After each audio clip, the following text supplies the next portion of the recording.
How you guys doing out there? Over here in Geek Vibes Nation. This is Macho Man Randy Savage with a special episode of Wrestling Geeks Alliance, starring Dana Christopher. Now get it started, guys. Freak out! Thank you so much, Randy Savage. Like always, here's a episode of Wrestling Alliance, but these are interesting times. So if you guys are listening, thank you. I apologize. Our live broadcast was kind of disrupted. Some technical issues over at Blog Talk. No big deal. So if you're listening live, appreciate it.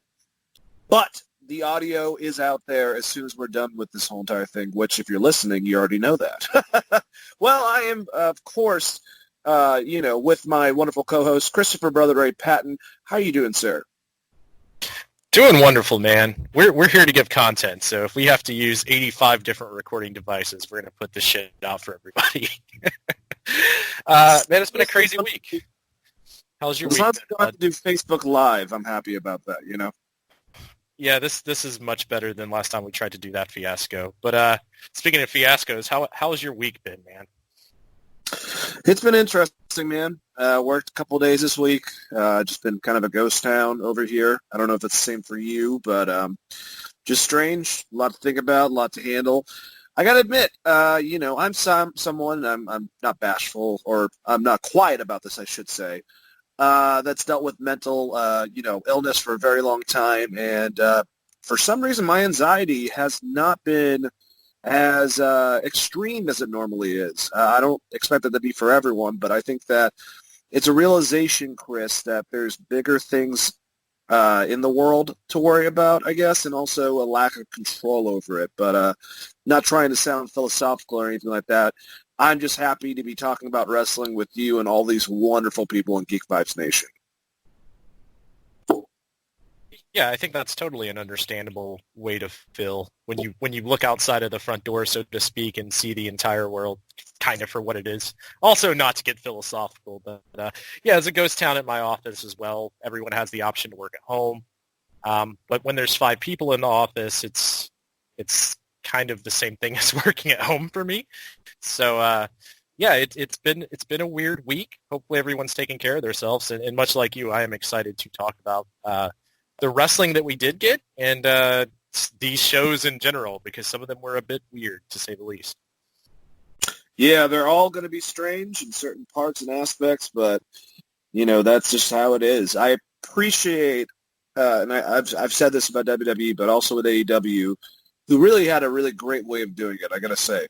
I'm not going to take a bunch of shots at WWE because everyone's doing what they can, but, I appreciate the entertainment. And I appreciate the effort. It just, when it comes to what we're going to talk about, I think we should talk about it first, Chris, is what's going to go on with Wrestlemania this year. So I can't believe this. WWE announced this yesterday, right before AEW and NXT went on, that Rob Gronkowski was going to be hosting a 2-night event for Wrestlemania, the first time they've ever done 2 nights. And it's going to be the same weekend, but it's going to be obviously the 4th and the 5th, Saturday and Sunday. Don't know exactly what's going to happen to TakeOver. There's rumors, but they're just rumors right now that the week of they might put a TakeOver like NXT without an audience possibly at the same time as AEW that week, or not Thursday, or on Wednesday. Wednesday Night Wars, if you will, which is an interesting concept. It might not happen at all. They might postpone it. But then again, storyline's got to finish, and that's kind of like the same concept that happens that weekend with NXT. So we'll have to wait and see.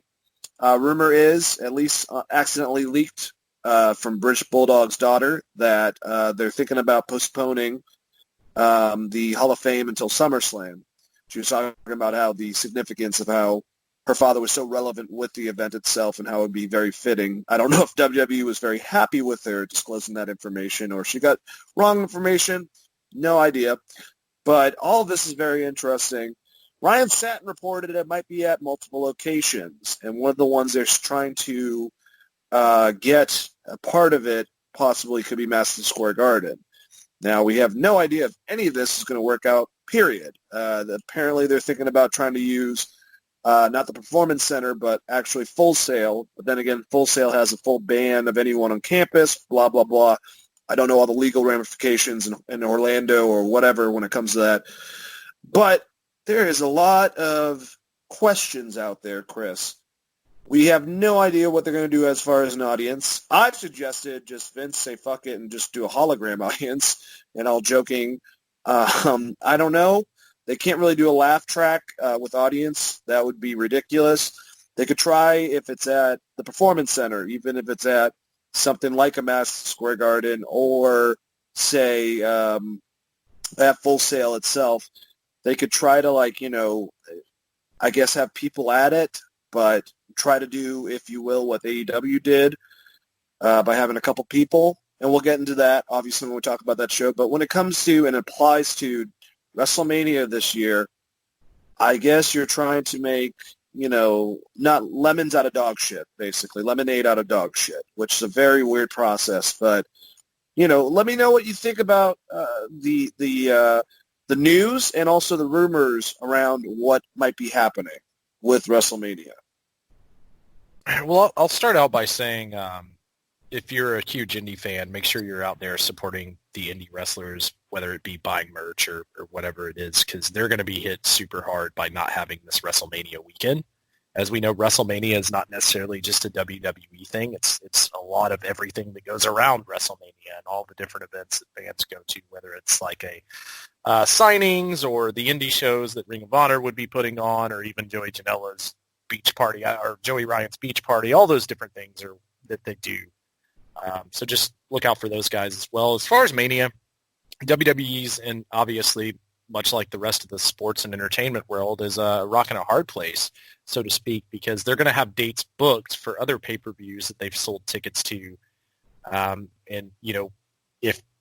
if they're able, they're going to run those events because they have ticket sales, whereas opposed to WrestleMania, they don't have a choice. They just kind of have to refund that and take the loss.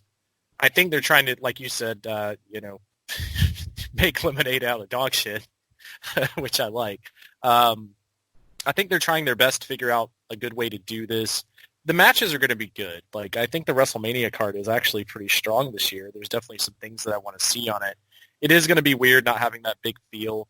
Maybe they'll look at what AEW did and try to do a friends and family type audience or something like that. I'm all for them postponing the Hall of Fame because I feel like to induct certain people, you need their family there in a lot of aspects, and to do it in front of no one, they kind of lose that opportunity. In that moment in the spotlight, like someone like Davey Boy Smith's wife, for instance, that was there with him most of his career, that's a big moment for her. So, it's something that she would be excited about seeing live. So I'm glad that they're thinking about postponing that. As far as how they handle it or where they put it, I'm not really too worried about it. But it's hard to bag on WWE knowing that they do a pay-per-view every month, and you could say that they maybe do too many pay-per-views, which I would agree with you. But as far as how they have to handle business right now, it kind of is what it is. It's going to be interesting. It's going to be very weird. It's going to be like watching, like how I guess people watched WrestleMania back before pay-per-view when you had to go to an arena and do closed-circuit TV almost, but it's going to be everybody at their house watching it. I don't know. Maybe they can pull in some Twitch streaming or do something weird. I mean, they have an opportunity to do something very different, and it's definitely going to be an event that's always talked about. So if the matches are really good, for instance,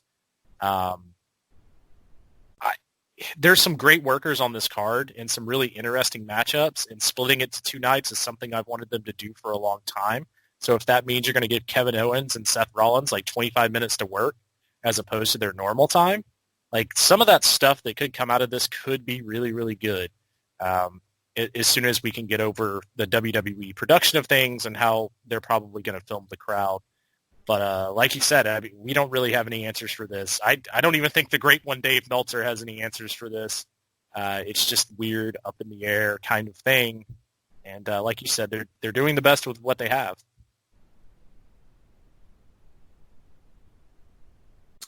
Yeah, and I don't think everyone should give him a pass or whatever, but people got to realize, for all the live sports, and here's the thing, with WrestleMania. Stuff still could, if things increase, which obviously we don't want that to happen, if everyone is doing their part and not going to fucking Miami for spring break, if everyone's trying to do their part and isolating themselves and we're trying to like knock down the amounts going forward, that's great. But let's be honest with you, this is, shortly in the future, but something happened in a week worth of time where it completely changed things. So if this is an optimistic concept and they really work this out at the health and the risk of the wrestlers and also all the people, the crew, the commentators, everyone there, if they want to go through with this, I applaud them. I applaud AEW, like I said, also for doing their thing. For any of the other organizations, if they try to attempt something,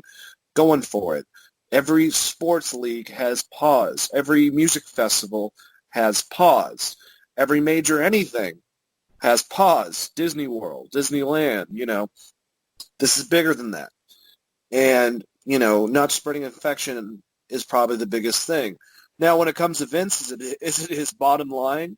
Yeah, obviously there's a lot there. But I can't just say, screw him in the WWE for trying to provide content with such limited resources. This is a sports entertainment hybrid that's so wonderful that we get to see a performance of two people beating the living hell out of each other, telling the story, and relying on the crowd, keywords, relying on the crowd for that. So it's just weird. But let's go into the realm, let's mess with these rumors, Chris. Ryan Satin, who does work for WWE backstage, he works for Fox, he does stuff, reveals things outside of backstage. And I don't know if he took down the post or not, but he reported that he's hearing that WWE is trying to position things in multiple locations and possibly to change up the aspects of the event the night of. And what he said was he's hearing that they're trying to clear things not just at the Performance Center necessarily, which is where they're doing Raw and SmackDown, and we assume they're going to start doing NXT again, but over at Full Sail's location itself and also Madison Square Garden. So if they were able to get both of those, tested, and they found out they could use those locations, I don't know if we have an audience at all, but still, with the WrestleMania 2 concept with no audience, change things. Or if they decide to do stuff pre-recorded, maybe Randy Orton and Edge, since the last man standing, they decide to do that kind of like they did Piper and Goldust for the most part, or do backstage things. Could they pull this off with different avenues and different locations for the 2 nights of pay-per-views? I think you can, but to me that falls in the line of maybe WWE thinks way too hard about these things, whereas AEW just came out and gave us a wrestling show, which we'll get into later. But to me, I don't know. Obviously, there's some storylines and things that you can't change, but you just give people the best matches you can. And to do that, splitting it to 2 nights and giving people more time to actually work in the ring and not an exhausting 8-hour show for the fans watching at home, I don't necessarily think it's a bad thing. I mean, it'd be great for them to get a crowd. The Madison Square Garden thing, I just don't see happening. I don't see that happening at all, considering the amount of cases that they have, and that being right downtown where they just recently shut down Broadway for, it was 2 weeks, it may be even more now. But, Madison Square Garden's right around the corner next to Penn Station, if you've been to New York. So I don't see that being a thing that they would be able to get done without, circumstances of today's world changing heavily. What they should focus on is putting out the best product they can in ring, figuring out a way to maybe incorporate the people that are already going to have to be in the building as part of that crowd, drawing the camera angles closer, similar to what AEW did last Wednesday. I think there's small things that they could do. I know that sucks, and they're going to lose those ticket sales, but a lot of people are hurting right now. It's not just WWE; it's lots of people. So it's a shitty situation altogether. But to me, if you focus on good wrestling, you put out an entertaining product. I think the world right now is going, I would say some of the world, let's go with that, is going to understand that WrestleMania is not going to have 75,000 people stacked into an arena, or even 2,000 if they were going the old Madison Square Garden route like they held the Retro Raw in. I don't see it happening. We're talking like still looking at 8 weeks out. I mean, schools have canceled their entire semester. So it's going to be very hard for them to position anything like that unless they put it on a cruise ship or do something crazy, which even that's up in the air, right? So more realistically, I think it's just having good matches and trying to film it in a way that makes sense. Yeah, I don't think anyone wants to get stuck coming home from a cruise ship. So, Lord, it's an interesting choice. I guess the last question, kind of talking about this to wrap it up. How do you think, especially for a first showing to the WWE audience, I know he's going to be there in SmackDown this week with Mojo Rawley, extremely excited about it. But in all seriousness, how do you think Rob Gronkowski is going to do as a host for both nights of WrestleMania? Well, he hosts that football show on Sunday, and he's fine on there. So, in the past they've had New Day, they've had The Rock, they've had people of that nature. It might actually be a smart move just because there's no other sport just to watch, and Gronkowski is kind of a household name, and maybe people will tune in specifically for that just because there's going to be no other sports on, unless UFC decides to run an empty arena or something. Because it is a 2-night show, they could do something crazy like that. But all of that aside, I mean, he's a big name that reaches multiple outlets. You just got the NFL's free agency signing going on right now, so there's a lot of news around that. Basically, all the sports outlets are specifically talking about that. So giving sports outlets something to talk about that is also going to tie into your product. While I'm not necessarily the biggest Gronkowski fan, I could really care less about him being in wrestling. I also get why he would be there and why they would possibly make him a host as opposed to having a match, or maybe he is the host and ends up having a match. To me, it makes a lot of sense, and in some scenarios, it makes sense in a weird direction of trying to push your product during kind of a strange time for the rest of the sports world, but I could see it working just because of where we're at right now. But I think the strangest thing is there was a lot of talks about them charging for this pay-per-view, and at this point, I also feel like that's probably out the window. I don't know that you're going to convince people to drop $50 in the current state of where a lot of people are employed, et cetera. But that was, going in when we were talking about this WrestleMania 4 weeks ago, the idea, or what was seemingly the idea, is this thing was also going to be on ESPN Plus. And if you didn't have the network, you could potentially either have to buy it, or even if you had the network, you might have to pay an upcharge to get it, which I don't think that's happening now. So the idea is to get as many eyes to your product as you can. Rob Gronkowski's a big name. Like I said, outside, you're going to have football free agency going on. People are going to be talking about that. And the sports outlets are just, all they can talk about is if an athlete tests positive for this stuff, or if, sports randomly starts back up, which I don't see happening. Same as I don't see WWE running an actual event in the very near future. Definitely not before Mania. And so from that aspect, you're putting a big name out there that people know that's related to football, and football is kind of the only thing happening in sports news. So you can piggyback off that, and hopefully it'll draw eyes to your product. Look at even the movie industry right now. I think they're releasing Deadshot to basically straight to DVD just because they can't show it anywhere. So it's not just wrestling; it's everywhere. But associating a big name that people could talk about on ESPN and Fox Sports and all of those different outlets is probably not a bad idea. Do I care about it? Not much, but I definitely understand why you would try it. Yeah. Let's give them something to talk about. Talking about love, love, love. Anyways, yeah, I agree with you. I'm happy that that WWE decided to do the right thing and just put it on the fucking network, and I guess they're going to deal with that type of shit later.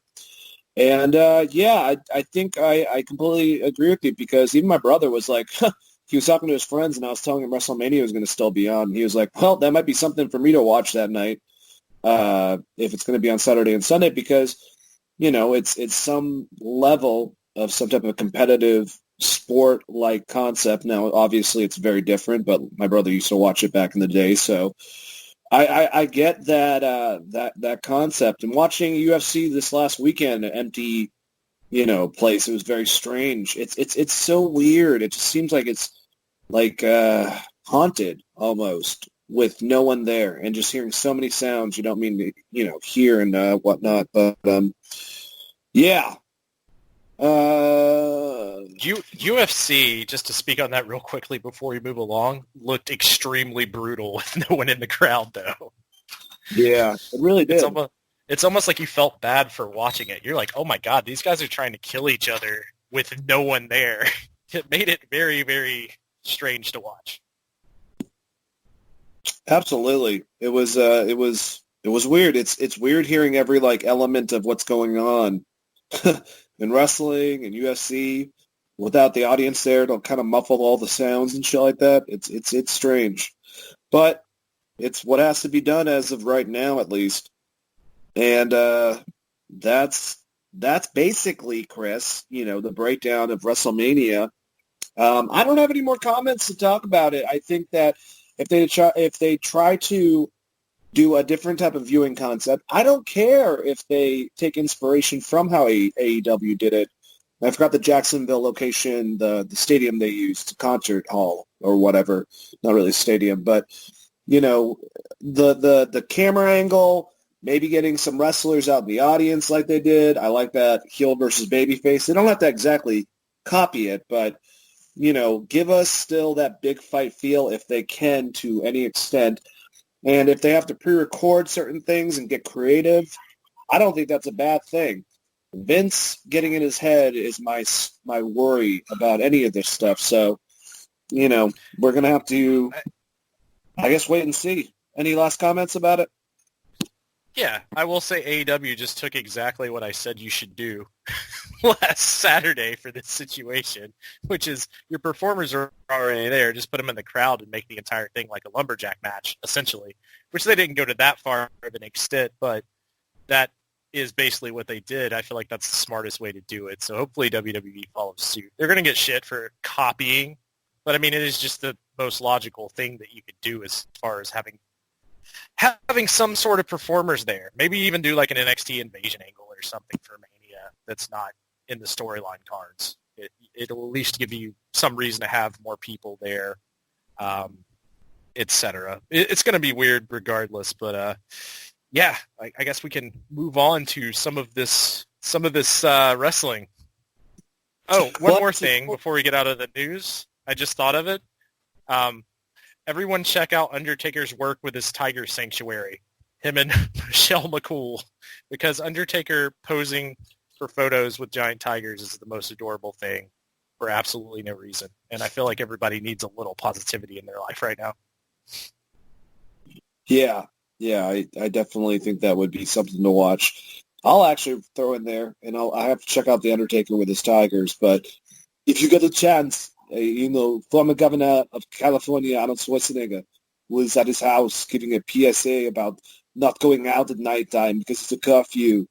And he actually has one donkey and one pony, for some reason, with him in a kitchen while he's doing this. And their names are Whiskey and Lulu. And it was probably some of the funniest shit. He did another video about this in his hot tub smoking a cigar. For 71 years old, not only does Arnold look great, but I am glad he's giving pointers for all of us to fucking stay in and chill out, Yeah. I was hoping he would say a little bit of the bubbly when he was in the hot tub. I was disappointed. I was very disappointed. A little bit of the bubbly, All right, well, before we leave, let's go over some fun stuff. So Roman Reigns, after this was announced, God, I love Roman. He gets so much shit from people. But Roman Reigns, he went to Twitter and he said 2 nights of WrestleMania at WWE's biggest event just got bigger. One of those nights belongs to the big dog. Who will claim the other? Guess we'll see. Hashtag main event. From this, CM Punk decided to put Chris basically a tweet that said, "Oh, good. Having no one in the audience, there's no way for anyone to boo Roman Reigns. That's good. WWE will get their wish," or something along those lines. And Adam Copeland, a.k.a. Edge, popped in and said, "Ah, that's cute, big pup. But whether you realize it or not, if Randy Orton has the nats accept my challenge for WrestleMania, we've already marked our territory on what the real main event is. After 9 years, the wolf is back in the yard. Hashtag last man standing, hashtag main event." So, Roman's just trying to be a nice guy. He's trying to get everyone pumped up, and everyone's on his balls. How do you feel about that, Chris? I feel like Roman should have told CM Punk to eat a dick. Like, am I being honest? Like, okay, it's easy. You had a 2-year run at the top, bud, but you've been gone for forever, and you're still out here shit-talking Roman. Like, get the fuck over yourself. I'm just done with CM Punk making snarky remarks. If he's not going to come back and actually do something at this point, he should just stop shit-talking people that are there working their ass off. Like, if you don't like Roman, you don't like Roman, fine. We fucking get it. CM Punk, you don't like a lot of people in WWE. We've been down this road. We fucking heard it. At some point, like, stop crying like a fucking toddler. Either nut up and come back and show everyone that you're the best of all time, or just shut the fuck up, like, honestly. Well, it's funny that you said that, because CM Punk was on the Swing and the Mrs. Radio show yesterday and was asked, basically, as far as if he were to come back, and since everyone out in the audience loves this idea, of course it became if the money was right. His quote, Chris, "I think a guy like Daniel Bryan, I would go. I would listen to your idea. If you had a good idea. If you said John Cena, I'd probably listen to your idea. Rey Mysterio, I would listen to your idea. For people that I haven't wrestled, I think Will Ospreay, I would listen to New Japan. But there's, like I said, there's a lot of moving part, but I'm busy doing other stuff." Well, Will Ospreay he called his bluff, basically, and if I could find the part in the fucking thing, Will Ospreay said, "Just an idea, and because we could all use something to focus on to get us through this hard time right now, save January 4th, that would be Wrestle Kingdom, and get some reps in. Help the business move forward instead of being a spoke on the wheel. This might be clickbait, but a great white just bit." There you go. How do you feel about Will Ospreay calling out CM Punk and say, "Fucking nut" or "shut up"? I like that, and I also like the fact that Gato would never fucking sign him to New Japan at this point. There's no way you would convince Gato in the New Japan office to sign this guy who has been toxic, like, just so toxic towards wrestling in general in a lot of ways. Like, New Japan doesn't want that shit. I don't see it. It would be great. I do like Will Ospreay's comments. I like that he's not afraid to take shots at these big names in wrestling. Seth Rollins looking at you, CM Punk looking at you. So yeah, from that standpoint, definitely appreciate that. Yeah, I'm not trying to down CM Punk. I liked his run in WWE. We talked about in the past. He never was my favorite in-ring performer, even going back to Ring of Honor, and maybe even a little before that. But just, like, at this point, I'm just done talking about it. It's been 3 years of us talking about this guy, and he's not even involved in fucking wrestling. He's signed to a contract for a show that gets 200,000 viewers a week. Like, can we just be done talking about CM Punk unless he's actually returning? Yep, I agree with you, man. I completely agree with you. Yeah, I don't know. It's all very interesting, but we have been talking about it for a very long time, and nothing has happened. So, instead of it, if you're gonna finish, if you're gonna tickle the balls, you might as well finish the fucking the thing. Don't leave anyone blue balled, you asshole. Anyways, but he's from Chicago, or just, so they're angry, or just don't. Just don't shit on Roman Reigns for no reason. Like, all right, you don't like the match. He's having a match with Goldberg. Fine, just say that. But there's no reason to, like, try to bury WrestleMania when your job is to talk about the fucking sport. Like, well, his job is to be the edgy guy that talks shit about the sport because he's still mad about the WWE, but he doesn't care. That's his whole concept. I mean, Yeah, well, he should go back to writing comics where I don't have to hear as much about him. Let's go with that. all right. Well, we'll move on to a very interesting Monday Night Raw and break down this whole entire lovely event.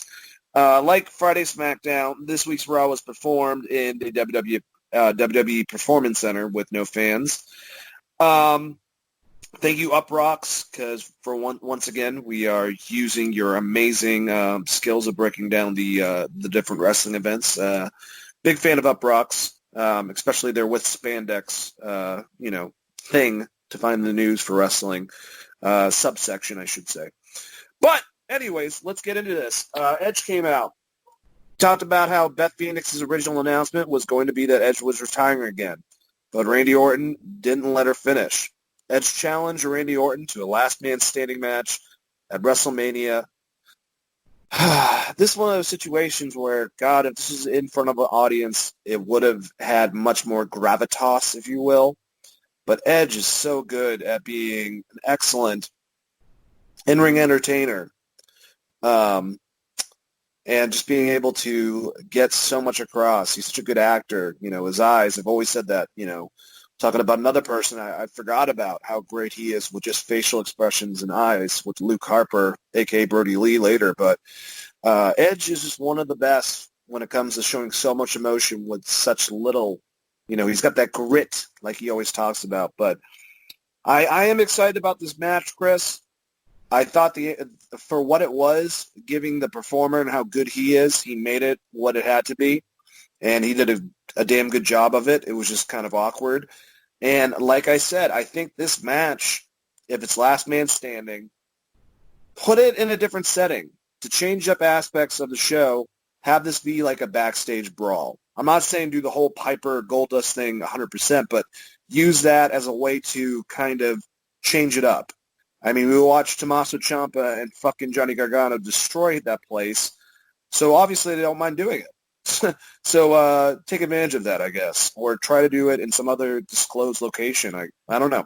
They can pre-record it. It wouldn't bother me.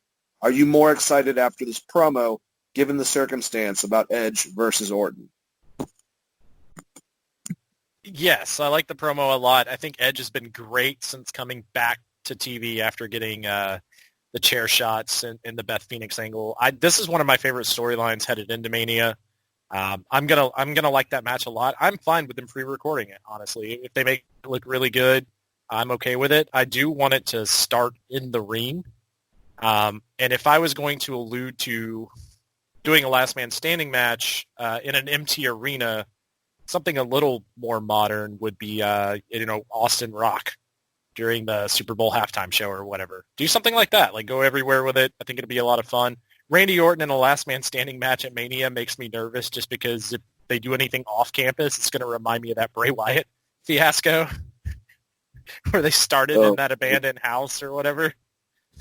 You burned it down. Yeah, let's start in the ring and then work our way into weird places. Hopefully they don't do something. Well, actually, it could be very interesting where they just disappear, no one can find them, and they're still fighting, and then it comes back like an hour later. It's like, no, they're still fighting over here.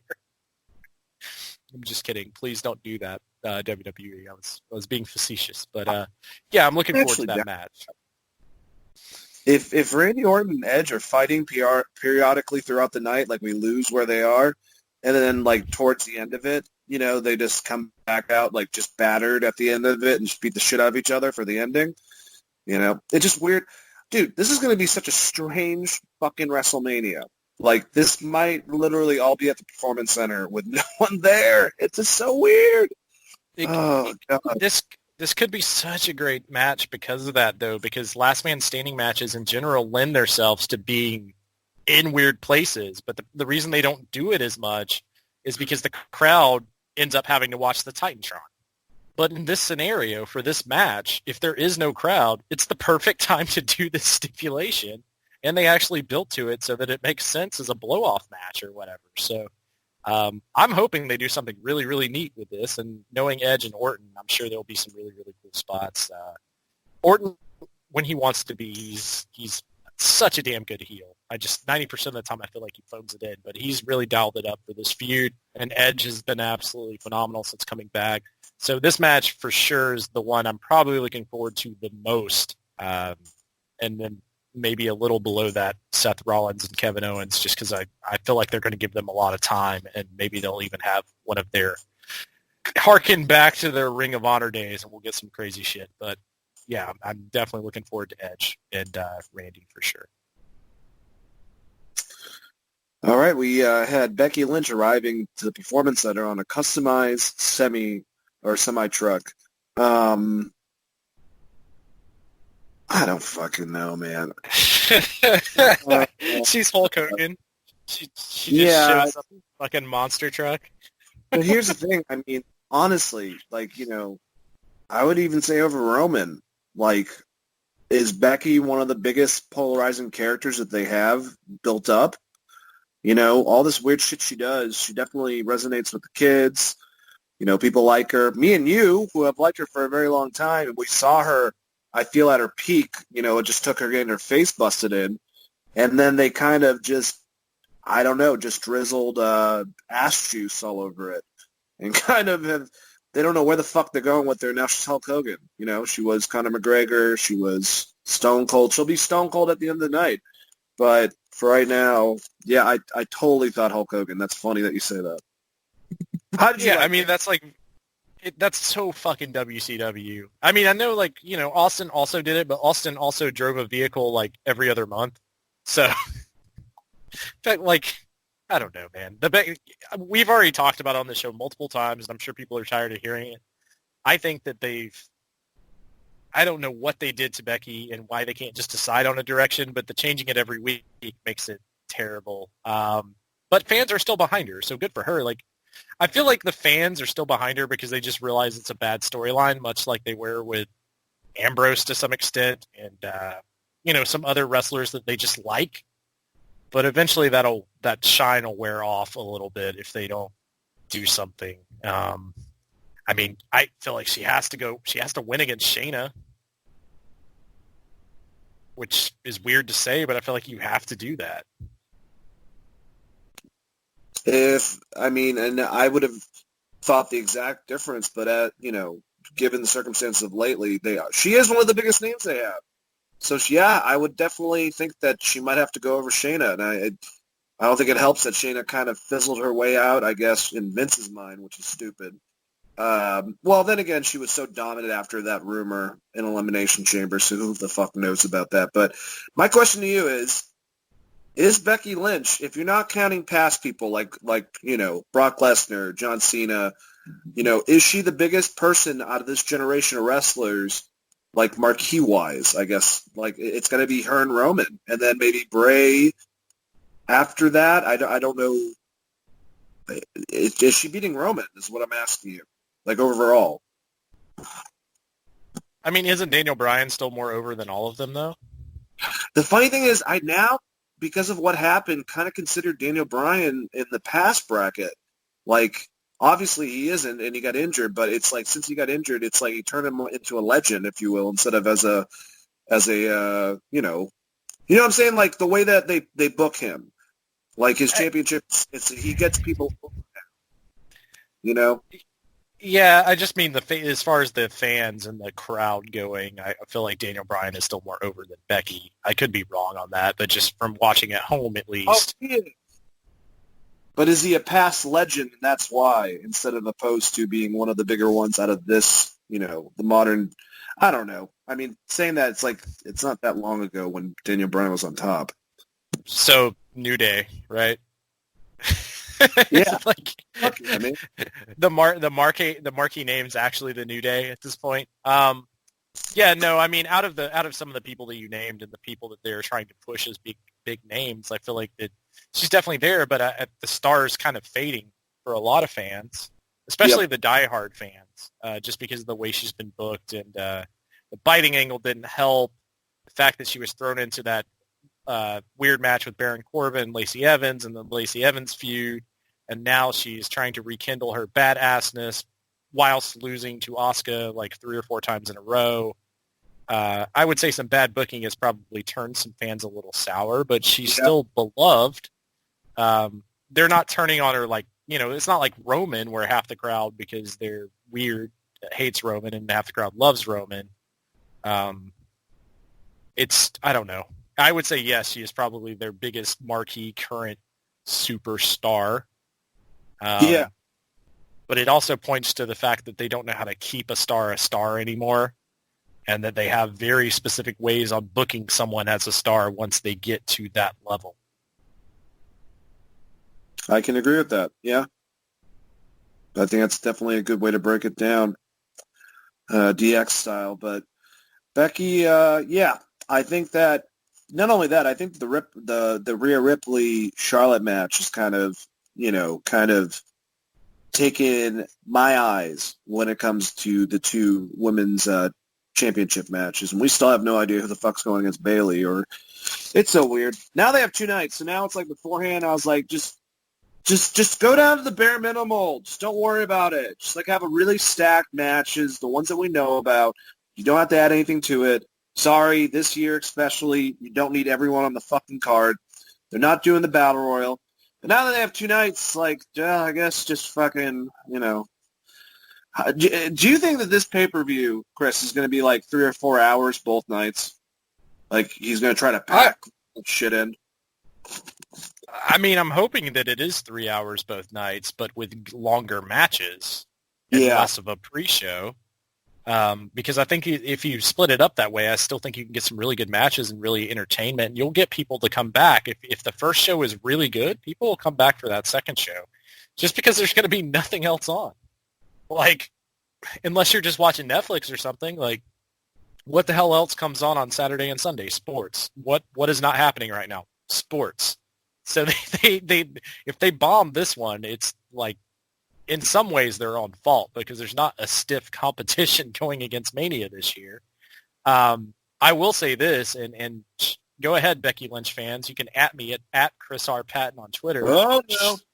Charlotte Flair and Rhea Ripley are going to have the better match, and I don't want to hear anyone crying about how Charlotte has been over-pushed over Becky and how she's been thrusted into all of Becky's storylines this time around, of why she's actually in the match or why she's on Mania, because now there's no excuses.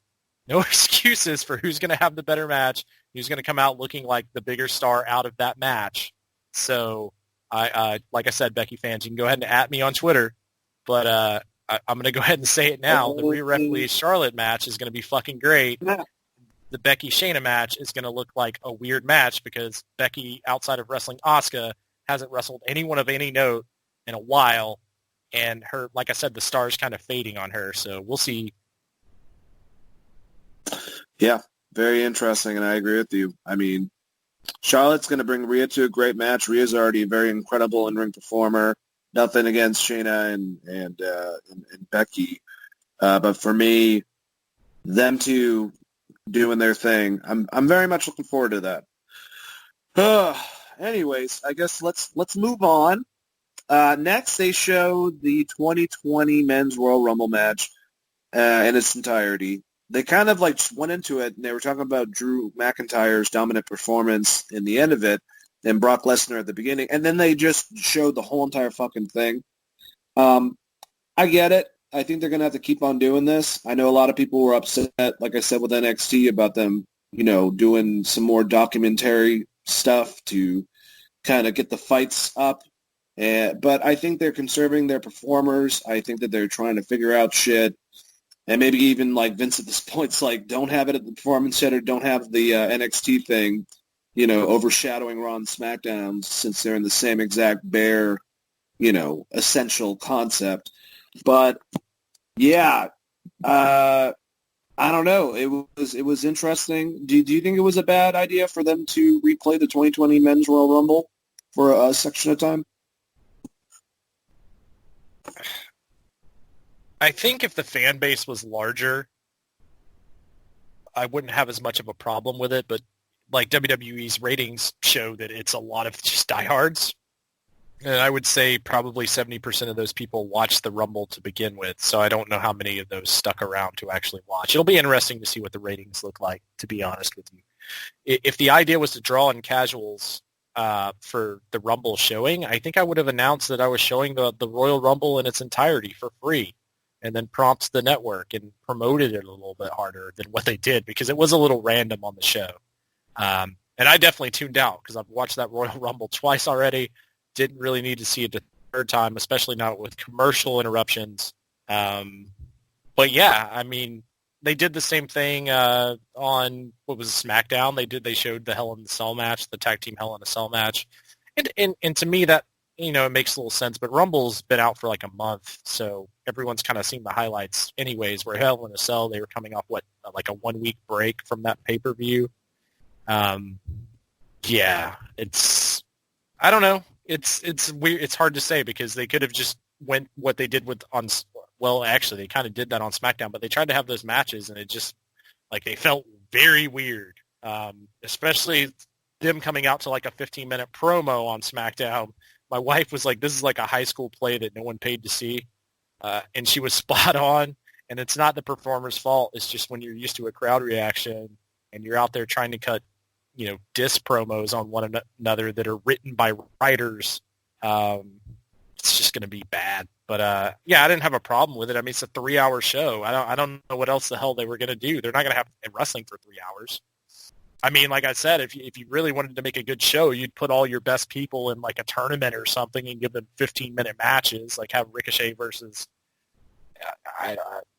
Andrade for 15 minutes. But they're not going to do that either. So just awesome. Weird. Yeah, like, the only way around it is you just put your best performers and you're like, go have a 5-star match, pal. And I kind of felt like I knew they weren't going to do that, but that would be the actual answer outside of just showing something you've already done. I think more of the problem would be like, why does it have to be something that happened like a month ago? Why didn't you show like a great classic match? Like, you know what? Just poke fun at CM Punk. Why didn't you show that first CM Punk John Cena match just to be dicks? That would have been good.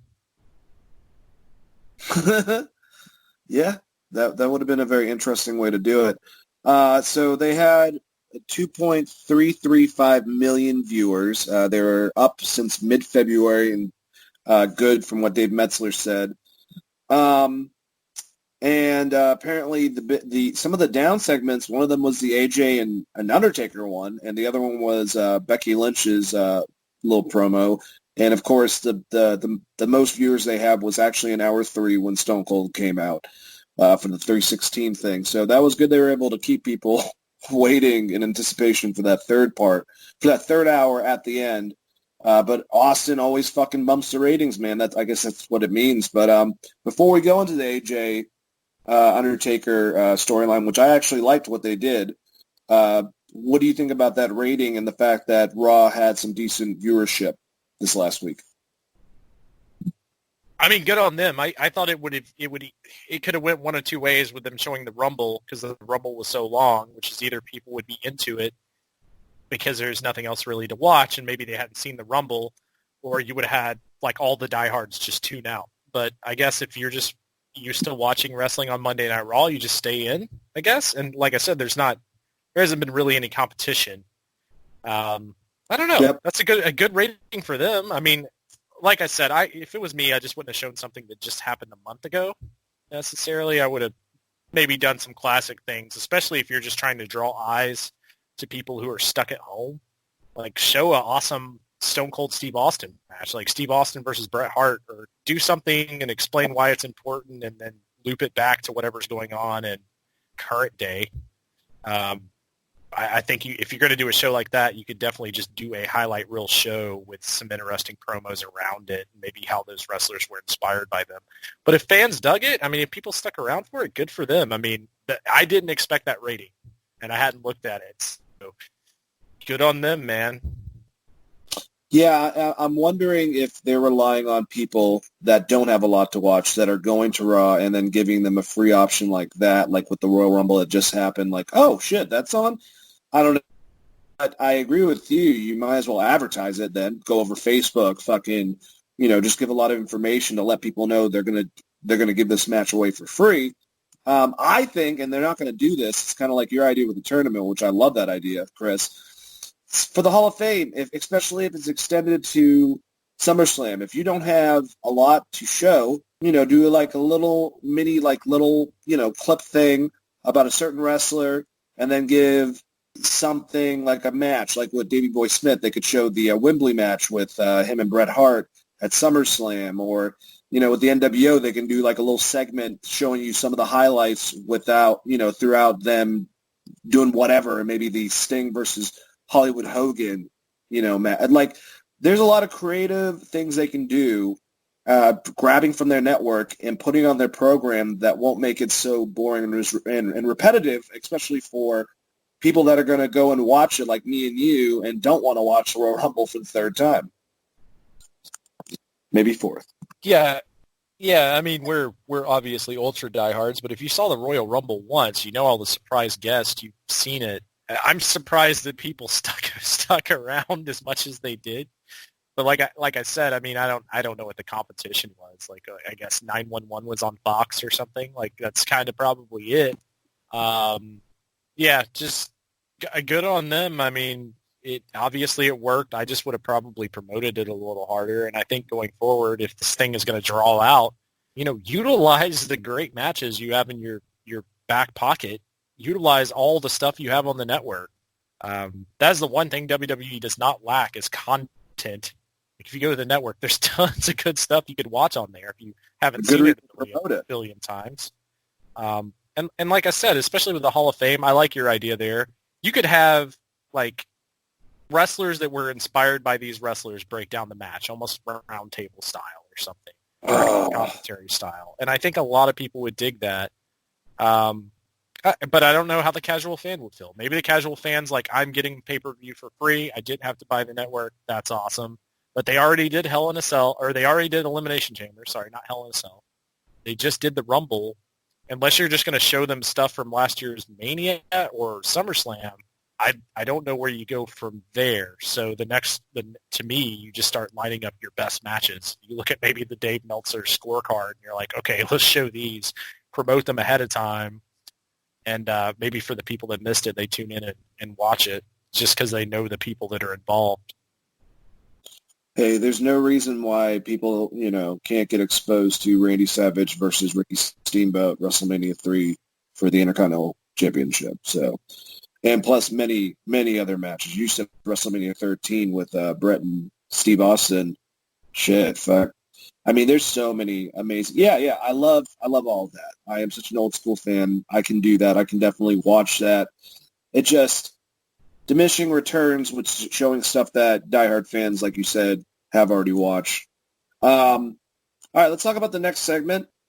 We had The Undertaker, who arrived at the Performance Center, and you had the King in the ring for the signing for the contract, but Undertaker comes out, and he's kind of like, I don't know, it's a weird middle of American Badass, but also like the newest Undertaker. He's got his hair in a ponytail, just very angry because there's no contract. Jerry can't find it. He flips over the table. We come back from break.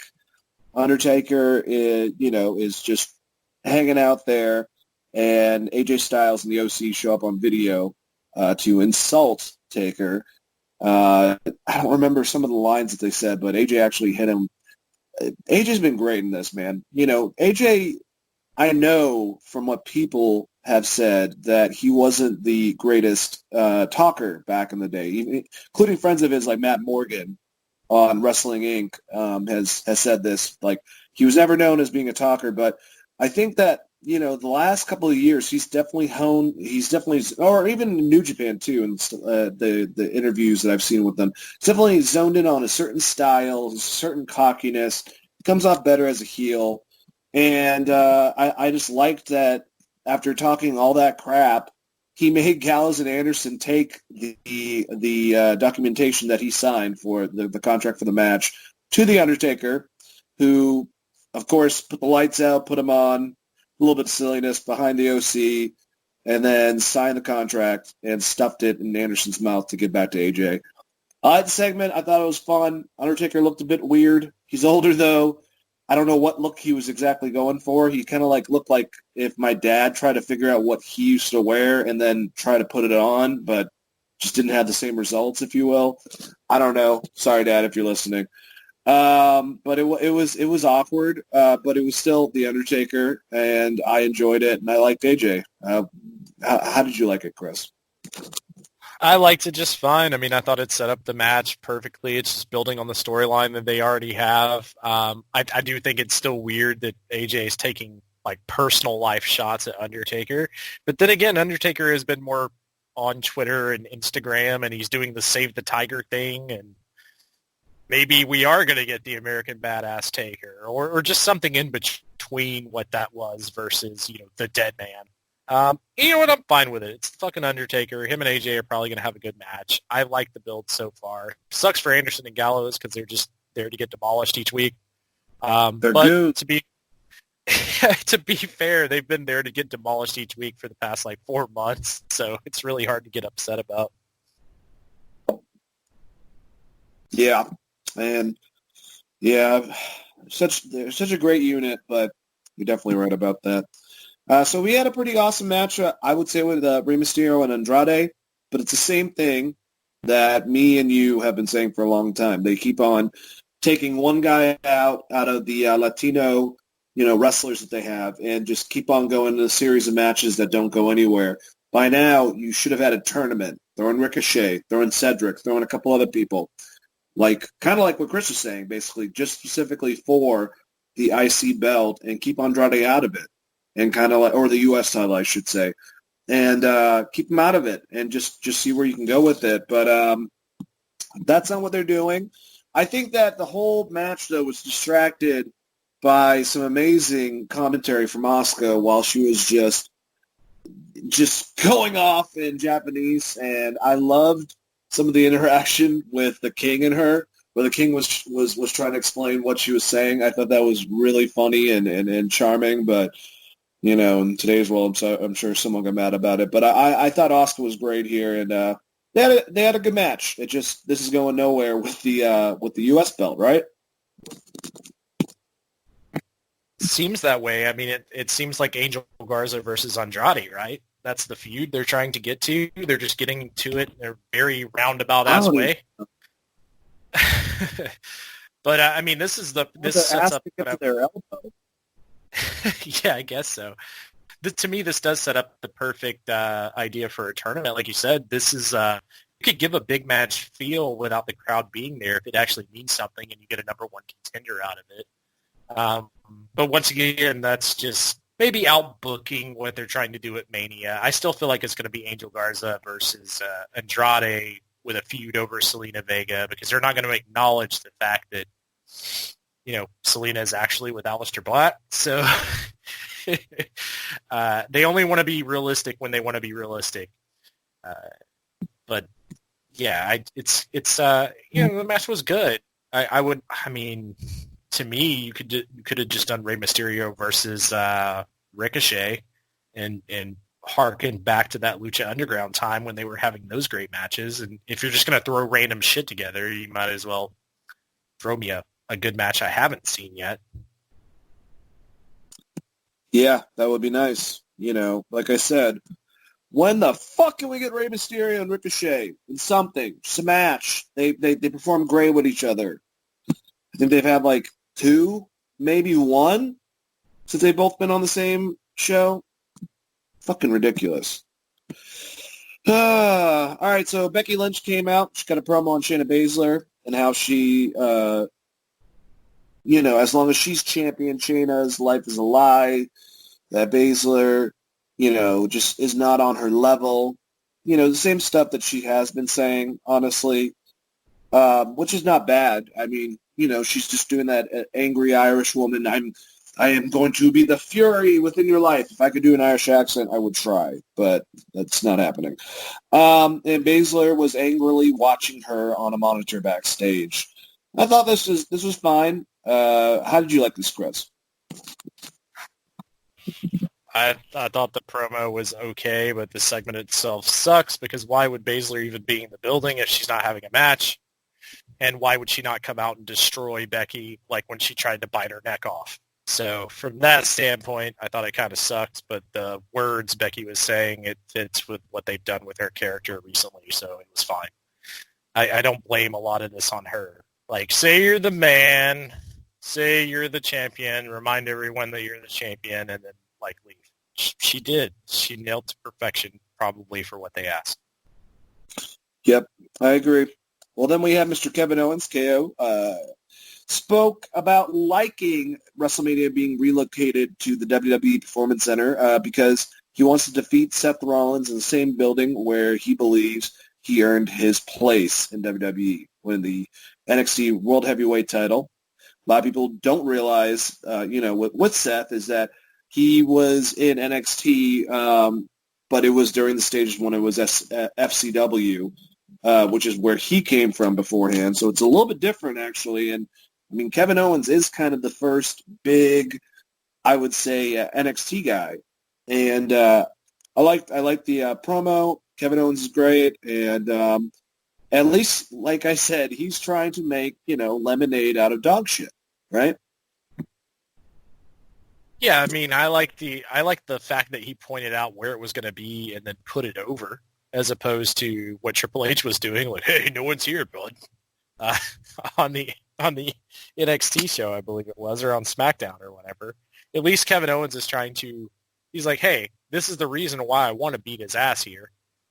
So from that standpoint, I actually like the promo. I also really love Kevin Owens' Twitter post about being kind to one another. If you guys haven't seen that, go check that out. Kevin Owens is fucking great, and I'm looking forward to seeing this match against him and Seth Rollins, just because, like I said, based on everything that's going on, I assume they're going to give them a lot of time to work, and that should be easily a standout match with those two guys, because they're both phenomenal in ring, regardless of how I felt like Seth Rollins was booked and maybe some of his Twitter comments. The guy's still a fucking phenomenal performer, and they've built the storyline between them up so heavily that you feel like they have to have a lights-out singles match eventually, so hopefully this is the one. And I like them drawing in the Performance Center, because Kevin Owens breaking Sami Zayn's back, turning on his best friend, and then proceeding to kick John Cena's ass. That was the Kevin Owens I was hoping for before he, got synced up with Jericho, and they kind of went that route. But maybe we'll get to see a little bit more viciousness from Kevin Owens, especially because he's dealt with so much bullshit the past 2 months with Seth Rollins. Could be really fun. And the promo itself I thought was pretty good. Yeah, I have to admit, man, the more you look at it, regardless, if they give them enough time, I should say, that's definitely a big if. Regardless of how awkward it's going to be for whatever crowd participation there is, wherever they have it, there's a lot of good matches that, like I said, if they have enough time to flesh them out and tell great stories, they have some awesome matches set up. I mean, Becky and Shayna Baszler is still going to be a pretty damn good match. We've seen both ladies kill it. Everyone's going to be trying to have an awesome match. We talked about Rhea Ripley and Charlotte. You have Randy Orton and Edge. You have Undertaker and AJ Styles.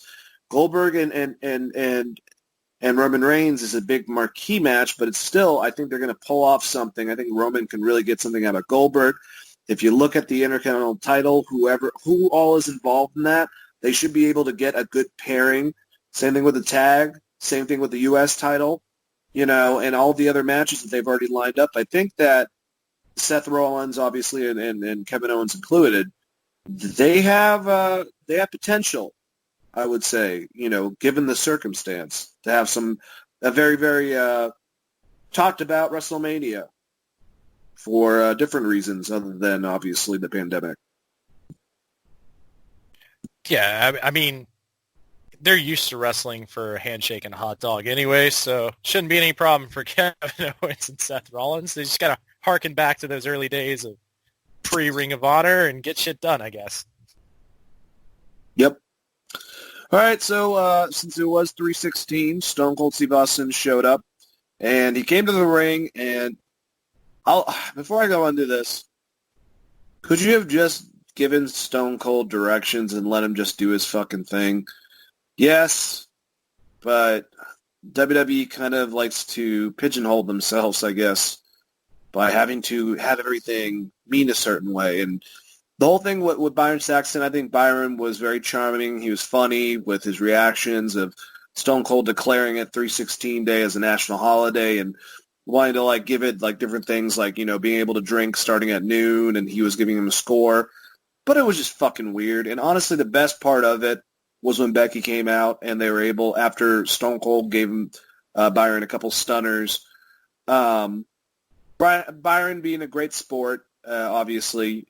But it was, I don't know, Chris. Do you agree with me? Like, I liked the interaction with Becky. I liked Steve being Steve. But it's like, just let him go out and have fun. He doesn't have to address the audience, talk about, you know, the virus or anything like that. But, I mean, it just feels like they formatted a fucking segment with Steve Austin on a show that didn't really need a formatted segment. I mean, it could be that also Austin wanted to talk about it. That's the other thing. I mean, like, you know, not all Austin promos are a banger. Maybe he felt the need that he needs to go out and say something about being in an empty arena for the first time probably since he's been in WWE or whatever throughout his entire career, and maybe just address the situation and put some levity to it, so to speak. But, yeah, it was a little forced, I guess. Also, like, Stone Cold apologized to Byron on Twitter, so I don't know what he said. Or I guess he kind of buried Byron in a way he didn't mean to. Then people got upset about it because it's weird that people would get upset about Stone Cold in general because he's going to say fucked up shit because he is a West Texas redneck. That's kind of his entire gimmick. That being said, I don't think he said anything racist. I just feel like people thought Byron got buried by Stone Cold. Maybe there were some things made about Byron's commentary or something. I'd have to go back and rewatch it, but I do know that Stone Cold actually apologized, which is weird in itself. And also, like, him not giving Becky the stunner is the least fucking Stone Cold thing ever. Like, Stone Cold totally should have given Becky the stunner, and she'd be more over for catching a stunner. Like, yeah, Stone Cold doesn't care. You're his friend? Cool, here's a beer, stunner. Doesn't matter. He's not friends with anyone. He's the rattlesnake. He's not to be trusted. I don't understand this happy-go-lucky Stone Cold not giving Becky a stunner. You get in the ring when Stone Cold's doing his shit. You're catching a stunner. Doesn't matter who you are. Ask The Rock. Ask Mick Foley. Hell, he's stunned his own tag partners before. Like, it doesn't... Although, to go the opposite concept, would you want Kevin Owens, if they had that segment at the end of the night, to get a stunner from Austin? Sure. Why not? It's Stone Cold. Yep. Fair enough. It's fucking Stone Cold. Put anyone in there. If you get a stunner from Stone Cold, it doesn't matter. Xavier Woods proved that. He took a Sweet Chin Music, Mr. Sacco, and a stunner all at one time, and the New Day was just even more over when they fucking left. Like, it doesn't... no one's going to be like, oh, man, fucking now there's no way Kevin Owens can beat Seth Rollins. He took a stunner from Stone Cold. Like, if Kevin Owens was out there cutting a promo with Stone Cold, talking super Canadian, and Stone Cold asked him about his move or whatever, and then demonstrated it, or was like faking demonstrating it, and then just gave him a legitimate stunner, people would have loved that shit and then forgot about it the next week as far as the storyline goes. Stone Cold should always be stunning everyone. That's what I want out of my Stone Cold. All right, so I looked up that thing with Byron Saxton, and it's actually kind of, it's funny. I'm going to try to do this in Stone Cold's voice, but I do a terrible impersonation, so if I stop, that's why. My sincere apologies to Byron Saxton for kicking him dead square in balls. I don't know what hurts worse, his balls or my foot. I will go in for x-rays tomorrow. Byron, ice him down for 20 minutes every other hour. That's what Vince did. All the best. Hashtag 316 day. And Byron Saxton later responded, thanks for the advice, Steve Austin. I hope we are still cool, ? Okay, so the internet made a way bigger deal out of it than it was, apparently. All right, that's funny. Good on Stone Cold. Like I said, I didn't have time to research it before the show. I just saw that circulating out there, and I was like, why is Stone Cold? Now that I know what the apology was, that's great. All right, so I take back my previous statements.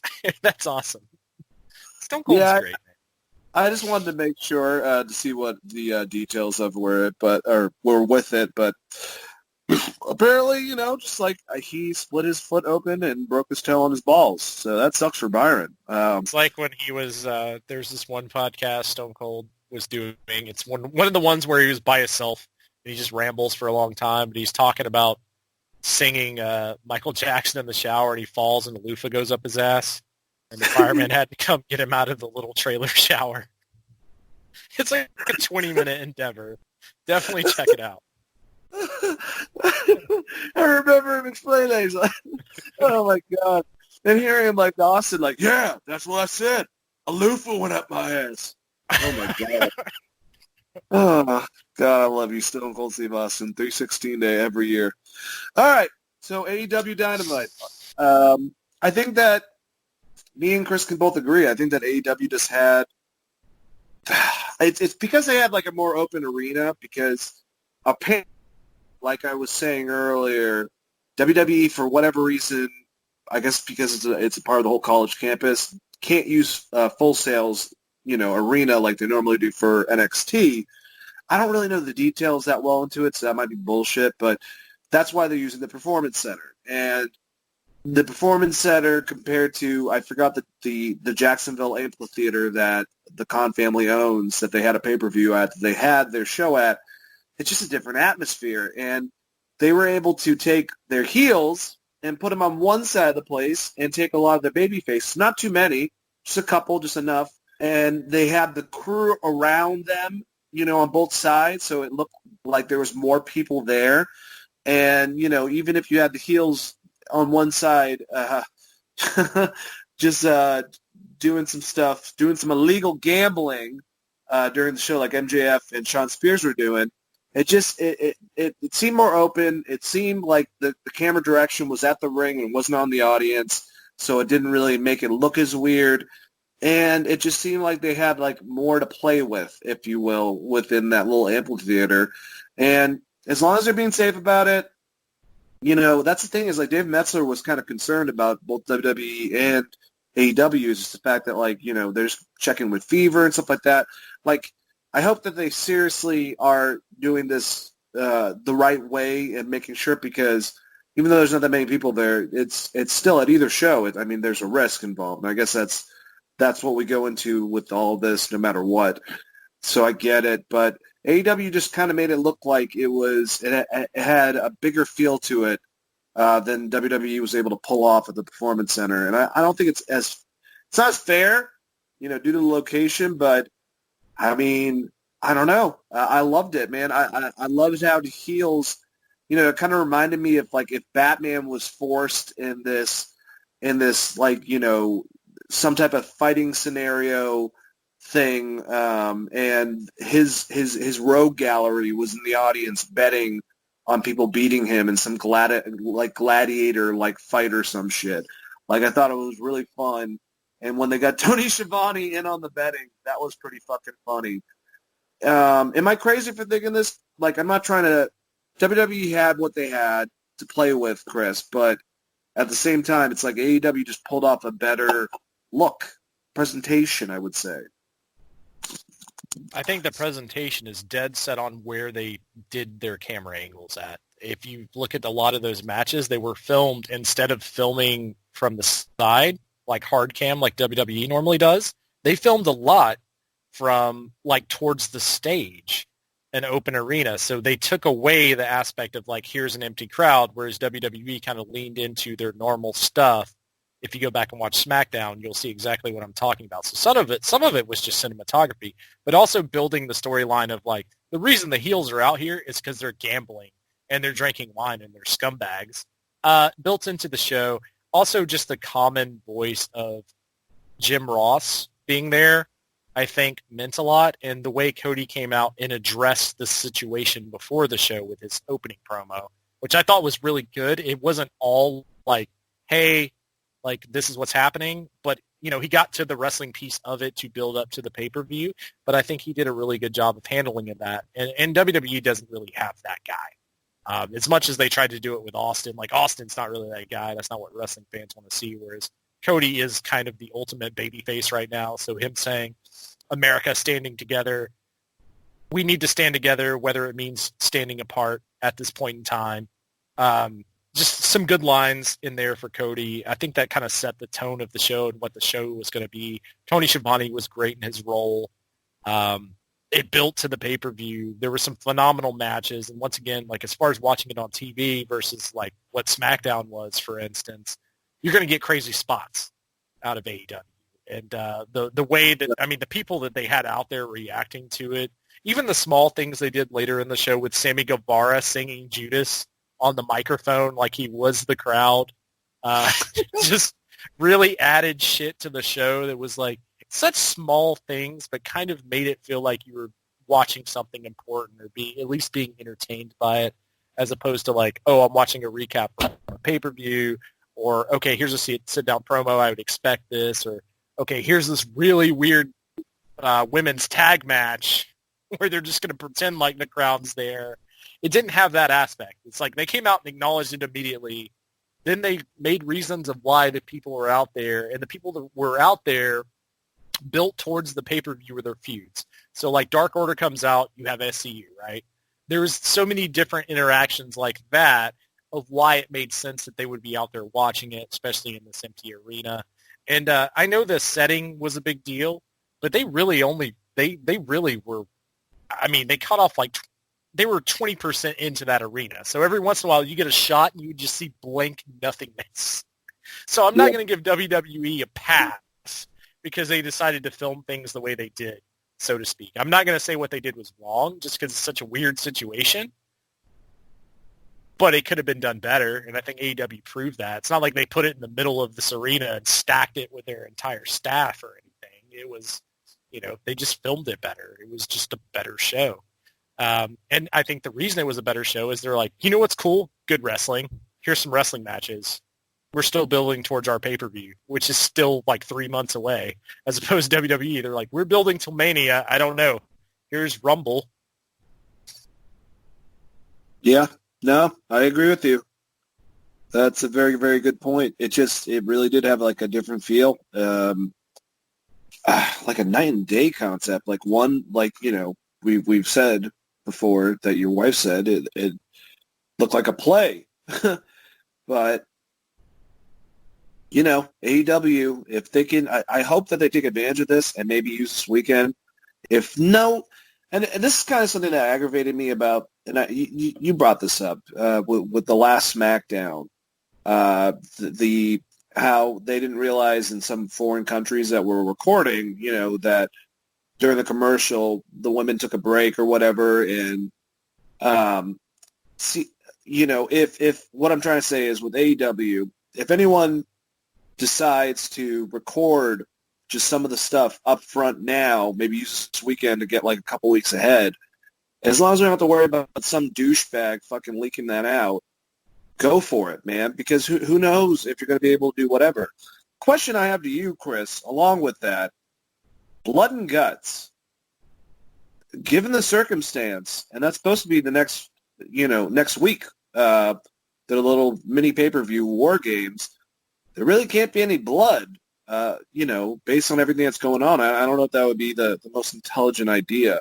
So can they really have a War Games-like match, which is what probably Cody wants? I mean, all it takes is one tweet earlier in the week saying that everyone has been tested, like the day before, and then you just do it anyways. Like, if I'm being honest, like, yeah. I mean, they're still going to get color. Like, Cody is going to get color regardless. Is that going to be a big deal? I don't know. Maybe people will look down upon that, but it's going to be it's called Blood and Guts for a reason. They're going to be bleeding all over each other. Luckily, they're all in really good shape, and maybe they keep Tully and Arn at arm's length or something.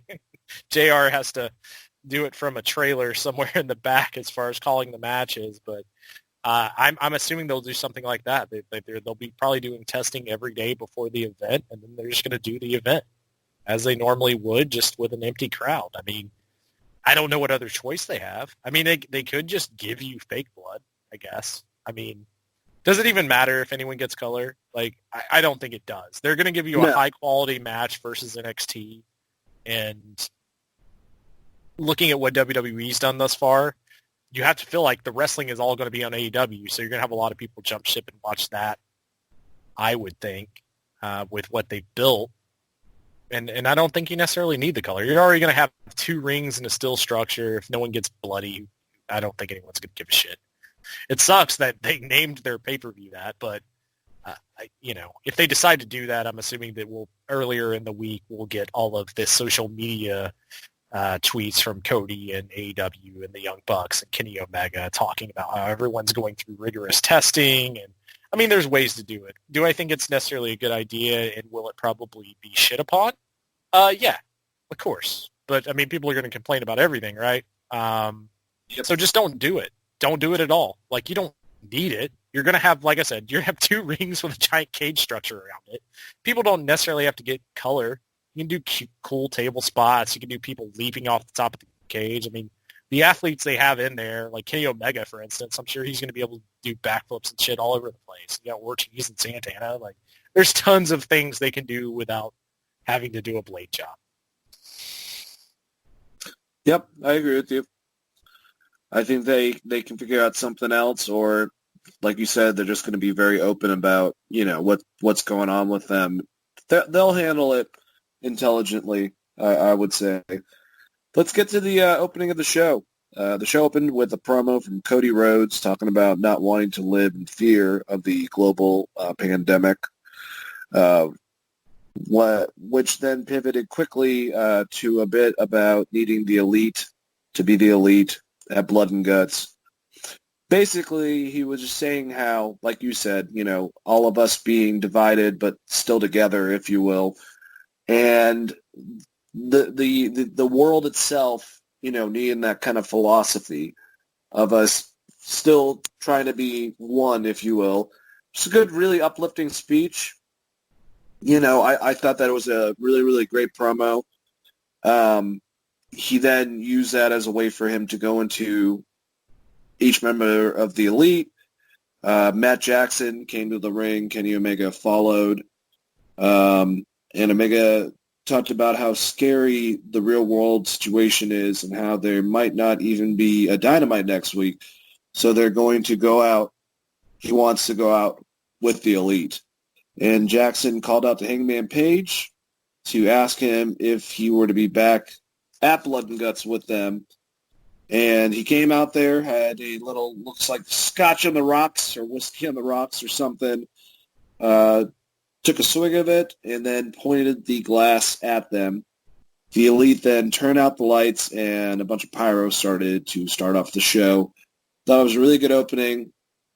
Cody, I mean, as dumb as it's going to sound, I am going to compare it actually to Vince the night after 9/11 that he had at SmackDown. It was from the heart. It was very passionate. I thought it was just well said and just started off the tone. And I like how he was able to take something very serious and something that's going on right now that's causing so many different changes and kind of put it in the direction of the storyline that's happening with all the members of the elite kind of being at odds right now. So very big fan of it. And just liked it. It was like the show must go on. That was the whole theme. And I thought Triple H was great last week. I thought he had a pretty good one, but they addressed it more. And I think that was kind of important. WWE, for whatever reason, understandably so, didn't try to go too much into it. And they this is the only time they did, but they hit it on the head, and then they went on. How did you feel about this opening promo from Cody and then the direction of going to Blood and Guts with the elite being a unit again instead of being at odds, Chris? I thought it was great from the standpoint that they immediately told the crowd, like, hey, this is what's happening, and now we're back to the show. And I love Kenny saying, well, we're here, so we might as well hit the pyro just like we do every week. And then they hit the pyro, and the show started. And then it was a wrestling show. And it didn't feel forced, didn't feel weird. It felt like just a really good-ass wrestling show. I mean, definitely there were some weird spots and moments in it, but the promo itself, right now I don't think there's a better promo in the world than Cody Rhodes. I mean, unless you're gonna translate, some Tanahashi or Okada promos. He's just kind of hitting on all cylinders. And once again this week, he just totally came out, did his thing. It was great. MJF in the crowd was kind of great. we didn't get a lot of interaction between the two, but it was definitely there. And then the Tony Schiavone follow-up was, like we talked about a little earlier, was awesome.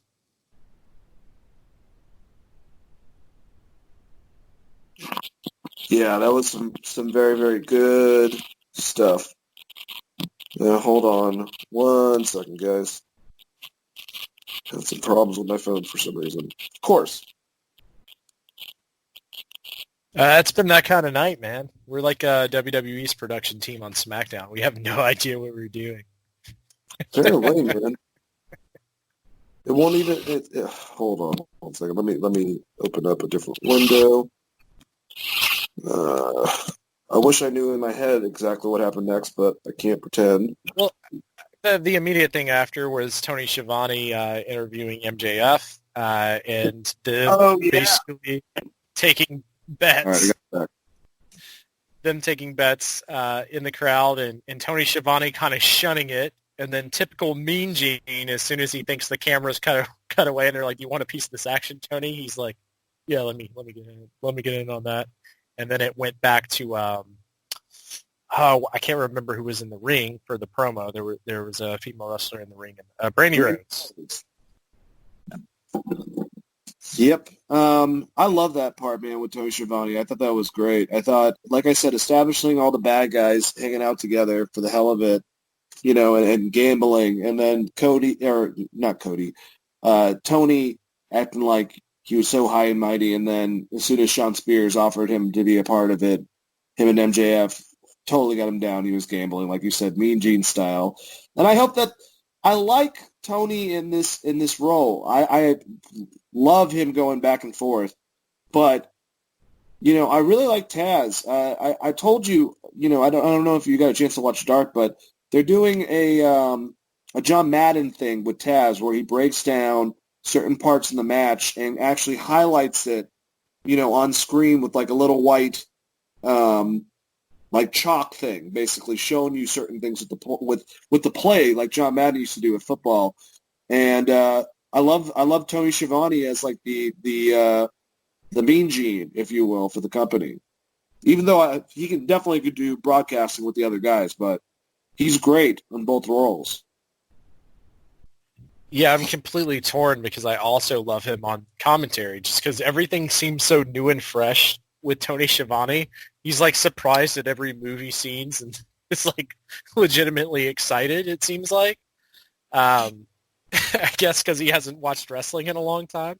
But he is the perfect Mean Gene. I think maybe his knowledge of Mean Gene in WCW and kind of just his overall goofiness from doing his podcasts and the different roles he's had in the past, he is dead ringer for kind of that Mean Gene guy, and it's something wrestling needs. It's something everyone complains about when they watch anyone in WWE take one of these interviews, right?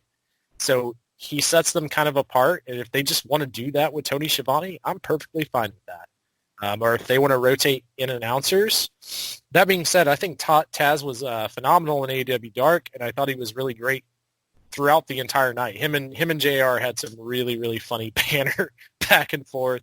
Some to the at the expense of Excalibur, but definitely good stuff all around. Yeah, I enjoyed it for sure. So we had Brady Rhodes. She handled the ring announcing, like you said, and then she introduced Jim Ross, Excalibur, and Taz for commentary.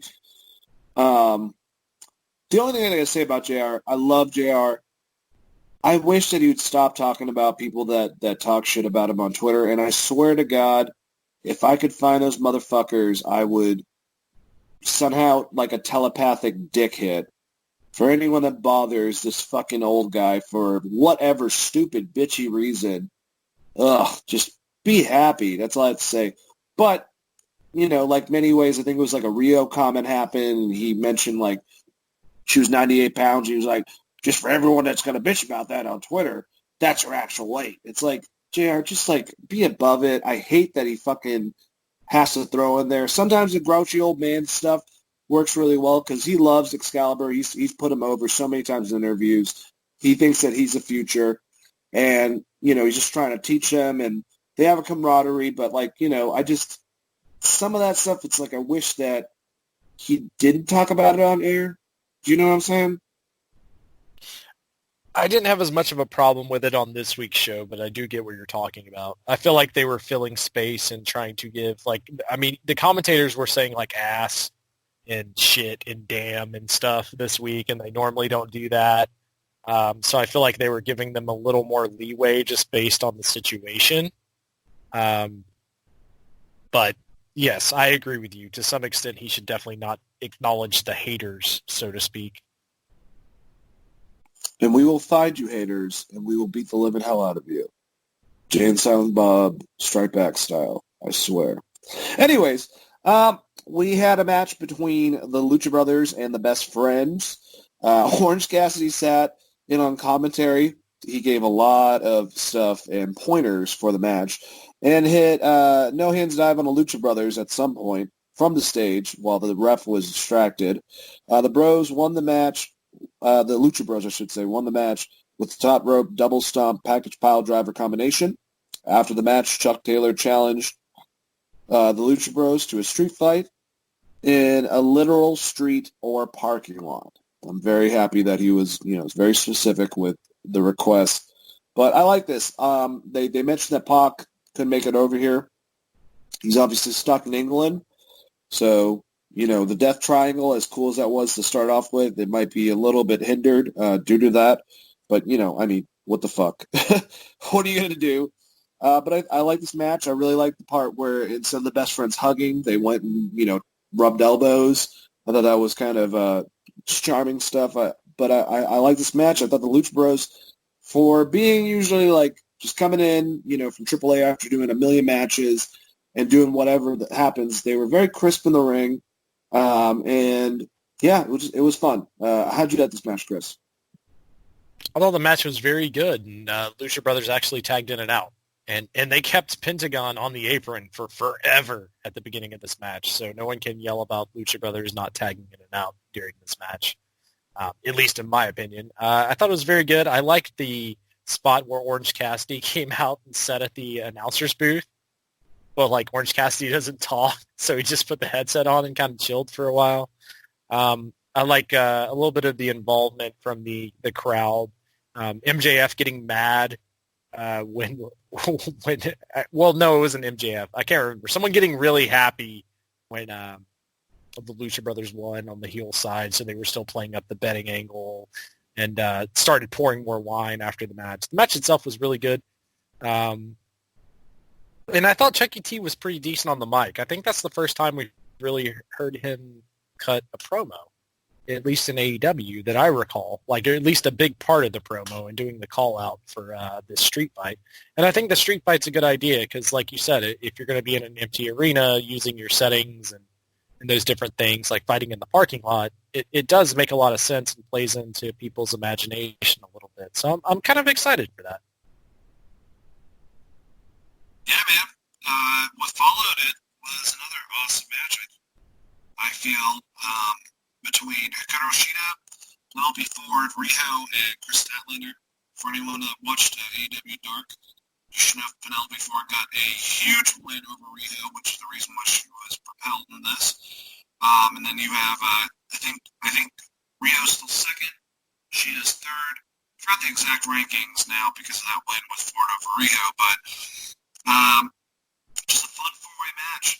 I thought Penelope Ford continues to me to be someone to watch. I thought that even though she got the loss from Hikaru Shida, I thought she did great. I think that Shida is one of my favorites, and I kind of saw her position to be going against Nyla Rose for the championship beforehand. Now, do I think that she'll beat her? I have no idea. Probably not.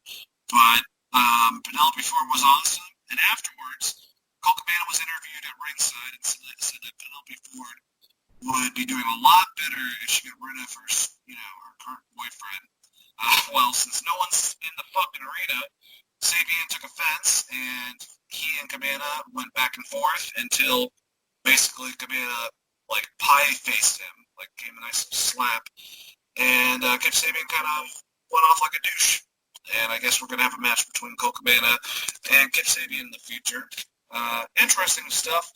How did you like this ladies match, and how did you like what transpired afterwards? I actually thought the match was very, very enjoyable. I look forward to seeing Kip Sabian versus Cole Cabana. They're both good in-ring athletes, so that should be a fun match altogether. Um, yeah, there was one spot in this match that I paused and rewind, which was the reverse Frankensteiner or reverse Hurricane Rana, because it looked like she got spiked on her head, and I was like, oh man, I need to go back and rewatch that because it was insane. But just landed perfectly. So they turned it up kind of to 10 even without the crowd being there, and I appreciate that. I thought it was a really, really fun match. Penelope Ford, I think that she's kind of a superstar in the making. I like the theme music they have with her relationship with Kip Sabian. I feel like there's a lot you can do with that character. So I'm looking forward to seeing where they go from here for sure. Yeah, man, she's a bad girl.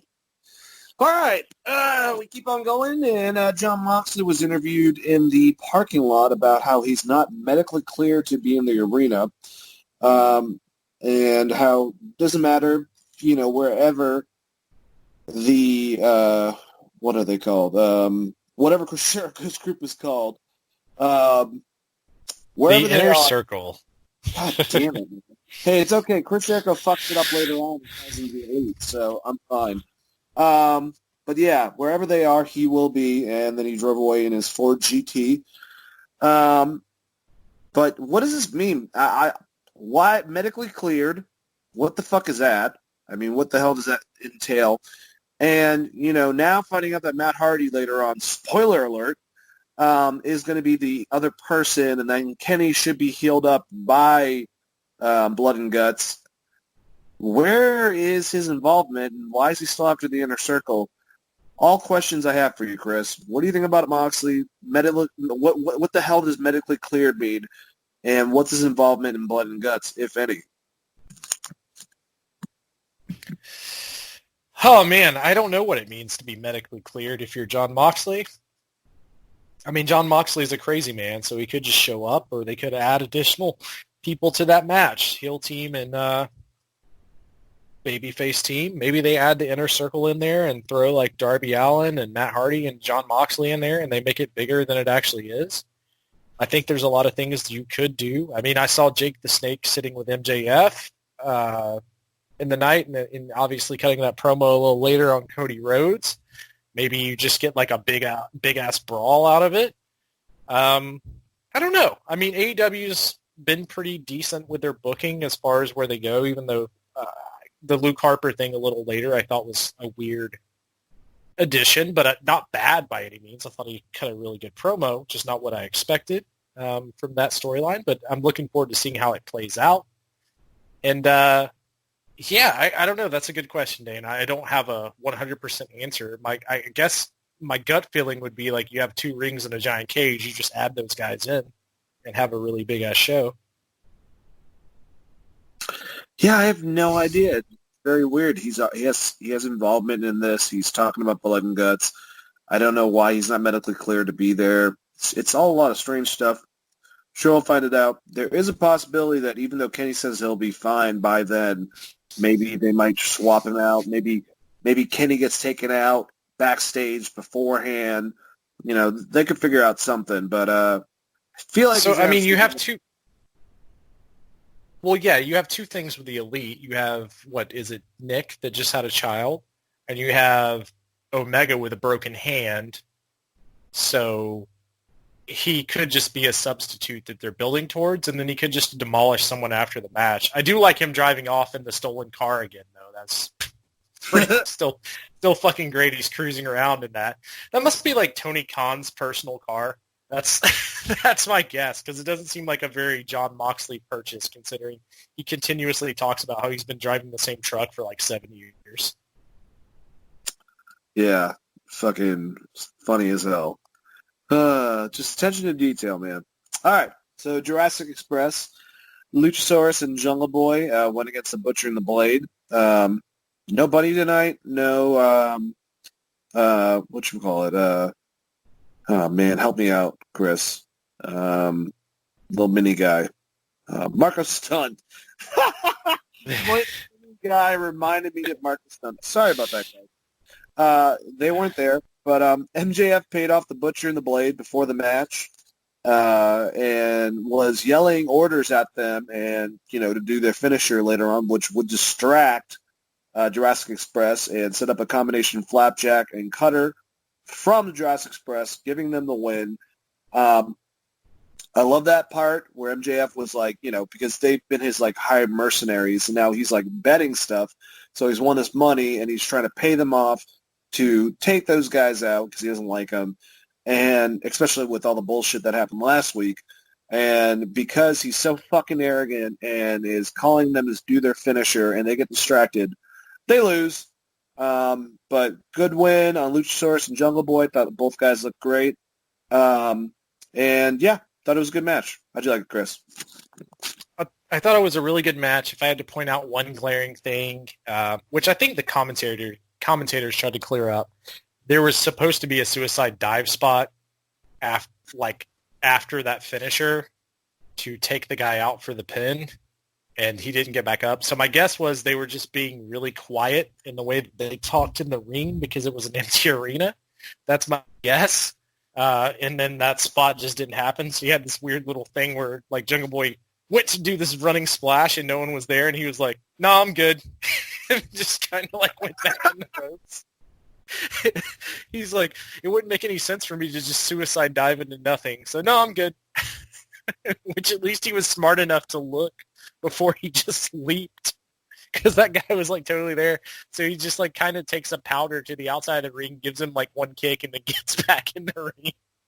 Which, like I said, I think that was just miscommunication, because obviously you're trying to be quiet if there's no crowd there. But that was a really funny spot.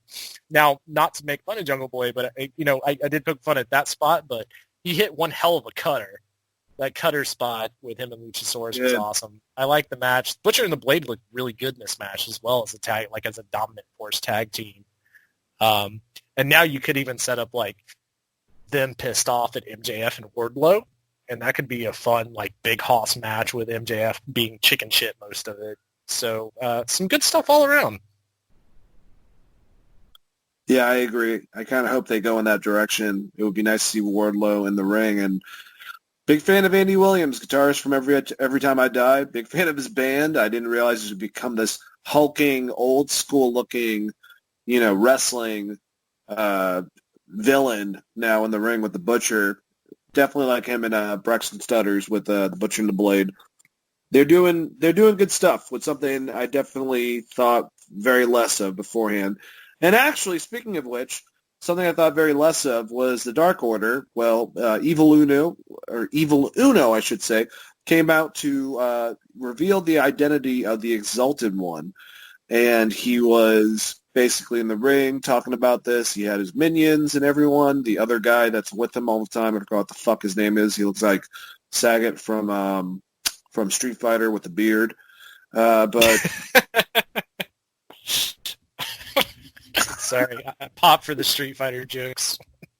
Oh, God, he really does. I don't remember what the fuck his name is. But anyways, so Evil Uno was there.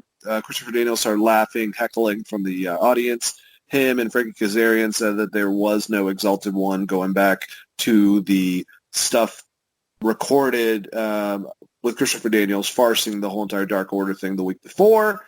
And that was actually stopped and turned down very quickly, because we found out that the Exalted One was Brody Lee, after a little video package of him with his voice, kind of altered throughout it, and slowly becoming Luke Harper's, I should say, or Brody Lee. We found out that he is the Exalted One. He is the leader of this. And I got to admit, man, he was the last one I thought would be the leader of a cult, because it's a little bit too on the nose. But if he wants to do this, that's fine. Lance Archer didn't make sense. Matt Hardy didn't make sense because he was a babyface. Yeah, I mean, if it wasn't going to be Christopher Daniels or Kevin Sullivan or someone else, this is very interesting. It was funny because he went to go do his discus lariat to Christopher Daniels, because after the videos, he would appear in the ring with Evil Uno and Sagat from Street Fighter with the beard. And they would take on, SCU. and he went to go give him Sister Abigail and then turned it around and gave him Disc the Lariat. He also made a comment about how, older men out of their prime have second-guessed him before in the past, and he's not going to let that happen again. All right. I got to say, and I don't know how you feel, Chris, on this. Just quit taking shots at WWE. It just makes it look like you guys don't give a fuck if you do. But still, the speech was really cool, and I did like that. So I'm not saying I didn't like, the comment that obviously was referring to Vince. But I really hope he doesn't do that as a finisher if he sets it up like Sister Abigail and then goes into the Disc Lariat. I hope that was just like a little nod, maybe like a thank you, Bray sort of thing, since I know that they're friends in real life. But whatever. I just don't. I think AEW is above taking cheap shots, and sometimes they tend to still do that. And who gives a fuck? Let them do their thing. You guys are doing a very, very superior product to a lot of us wrestling fans. I think that's all that matters. But I like the presentation, the outfit. I really like the white robe, and then he took it off, and it was kind of like purple, and I'm not 100% sure what the hell. But Luke Harper, man, great promo. Who could tell? Well, Vince didn't fucking think anything of him, so we were able to see him and hear him, and this makes me like the Dark Order more. My God, like I said, man, those eyes that he has, they stare through souls. More like in a Cactus Jack sort of way, but says a lot with his face. And I think it's going to be a lot of fun going forward. I'm glad that Christopher Daniels and Brody Lee have rivalry, and I'm sure they'll have some great matches. Good rivalry to start off. What do you think about all this? Well, I loved it, and I love the tease of Sister Abigail into his move. I think that was probably a one-off. I don't think he's going to do that every time. So I had no problem with it. And him taking a shot at WWE, to me, well-deserved considering they stallmated his release and then held him under injury and then did a bunch of bullshit with his contract just to finally release him and then gave him a 90-day non-compete clause. So as a person, if I get the chance to cut my own promo in that scenario, there may be a couple fuck yous thrown in there. He probably could have said a lot more. At least he didn't go into a podcast and bury an entire company like someone we talked about earlier. But like one little pop shot after what that guy's been through, yeah, sure, fuck it. Like, just send it. Because at least it fit with the promo and fit with who he is and fit who he was talking about, because he was talking about Christopher Daniels, who is one of the oldest wrestlers on the roster. And I love Christopher Daniels, not taking anything away from him. I still think he's an absolutely great performer, but in context, it made sense. So whatever, he took a shot at Vince. Like, Vince doesn't give a shit, first and foremost, but it did make a lot of sense to me, so I don't have a problem with it at all. I think it was a weird choice. I still probably would have went Matt Hardy.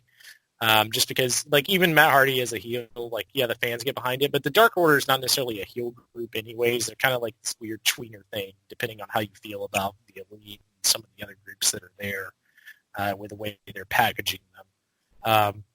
But yeah, like, I don't know, could be really fun. I thought the promo was good, and the interaction between, just the shock that Christopher Daniels put on his face when someone else actually finally showed up was well done. So it's going to be fun to see those guys versus SCU. And I'm assuming Brody Lee's just going to destroy them. And now you have a bunch of big-ass hosses, which is everyone's complaint if you're a huge WWE fan. Well, all those guys are little guys. Well, fucking not anymore. A lot of big dudes showing up in AEW right now. Some big-ass monsters. Luke Harper is one of them. That guy is a mountain of a man.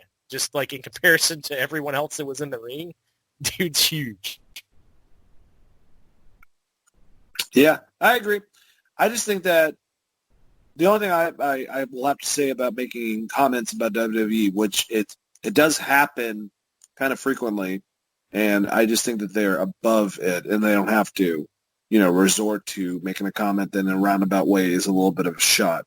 I don't think WWE gives a fuck. I know that Vince doesn't care, but they're past that at this point. It wasn't the Sister Abigail thing. It was that. After the comment about Vince, and I'm like, all right, gotcha, blah, blah, blah, blah, blah. Anti-WWE. Keep on going. Yeah. Yeah, and I agree with you. I don't think it needs to be a shot. Like, Cody doesn't need to be taking shots at WWE. Like, some of the other guys, like Chris Jericho doesn't need to take a shot at the WWE at this point. But considering everything that Brody Lee went through to get Yeah, out of his contract, I don't have I, as much of a problem with it. I think we're going to have to take it as a situation by situation because we're going to see more of this in the upcoming year or years. yeah, you're probably right about that. Well, another new recruit, if you will, Lance Archer, was interviewed with Jake Roberts at ringside, and basically, I don't remember exactly what he said, but he mesmerized me like he always does, like a fucking cobra. Just that he was there to get Cody Rhodes' attention with Lance Archer, and obviously that hasn't happened, and it's their time that they need to leave. And he's going to be at the next location, and he's got Lance there, and Lance doesn't need to talk. So he hasn't even let him talk, and we know Lance Archer, especially as of recently, he can go. But I'm glad they're actually keeping that mystery here for right now. And afterwards, they showed a video of Archer setting up a ring in the woods and challenging a group of locals to fight him. And he basically destroys all of them, taking the last guy and just smashing his head or smashing him repeatedly over the top of a car. The weird thing about this location, this might actually be, and I'm not 100% positive on this, like Jake Roberts' house or something, because this looked very similar to the location in Peanut Butter Falcon that they videotaped, some backstage wrestling stuff, and that was filmed in Georgia, I believe, at Jake's residence because he was in the movie. Like I said, there's no confirmation on that, but I thought this was really cool, different, and it just showed Lance Archer as a monster, and they're coming for Cody, man. And, I like that we have the potential of Lance Archer by himself being, this scary element and a good speaker. But right now, Jake Roberts is Paul Heyman, and Brock Lesnar doesn't have to talk. And they're just coming for murder, basically, because he's the murder hawk. How'd you like the interview and then the interview going into the segment about Lance Archer? Well, I kind of wonder if a little bit of DDP influence to it because it almost had like a Devil's Rejects feel to the way it was shot.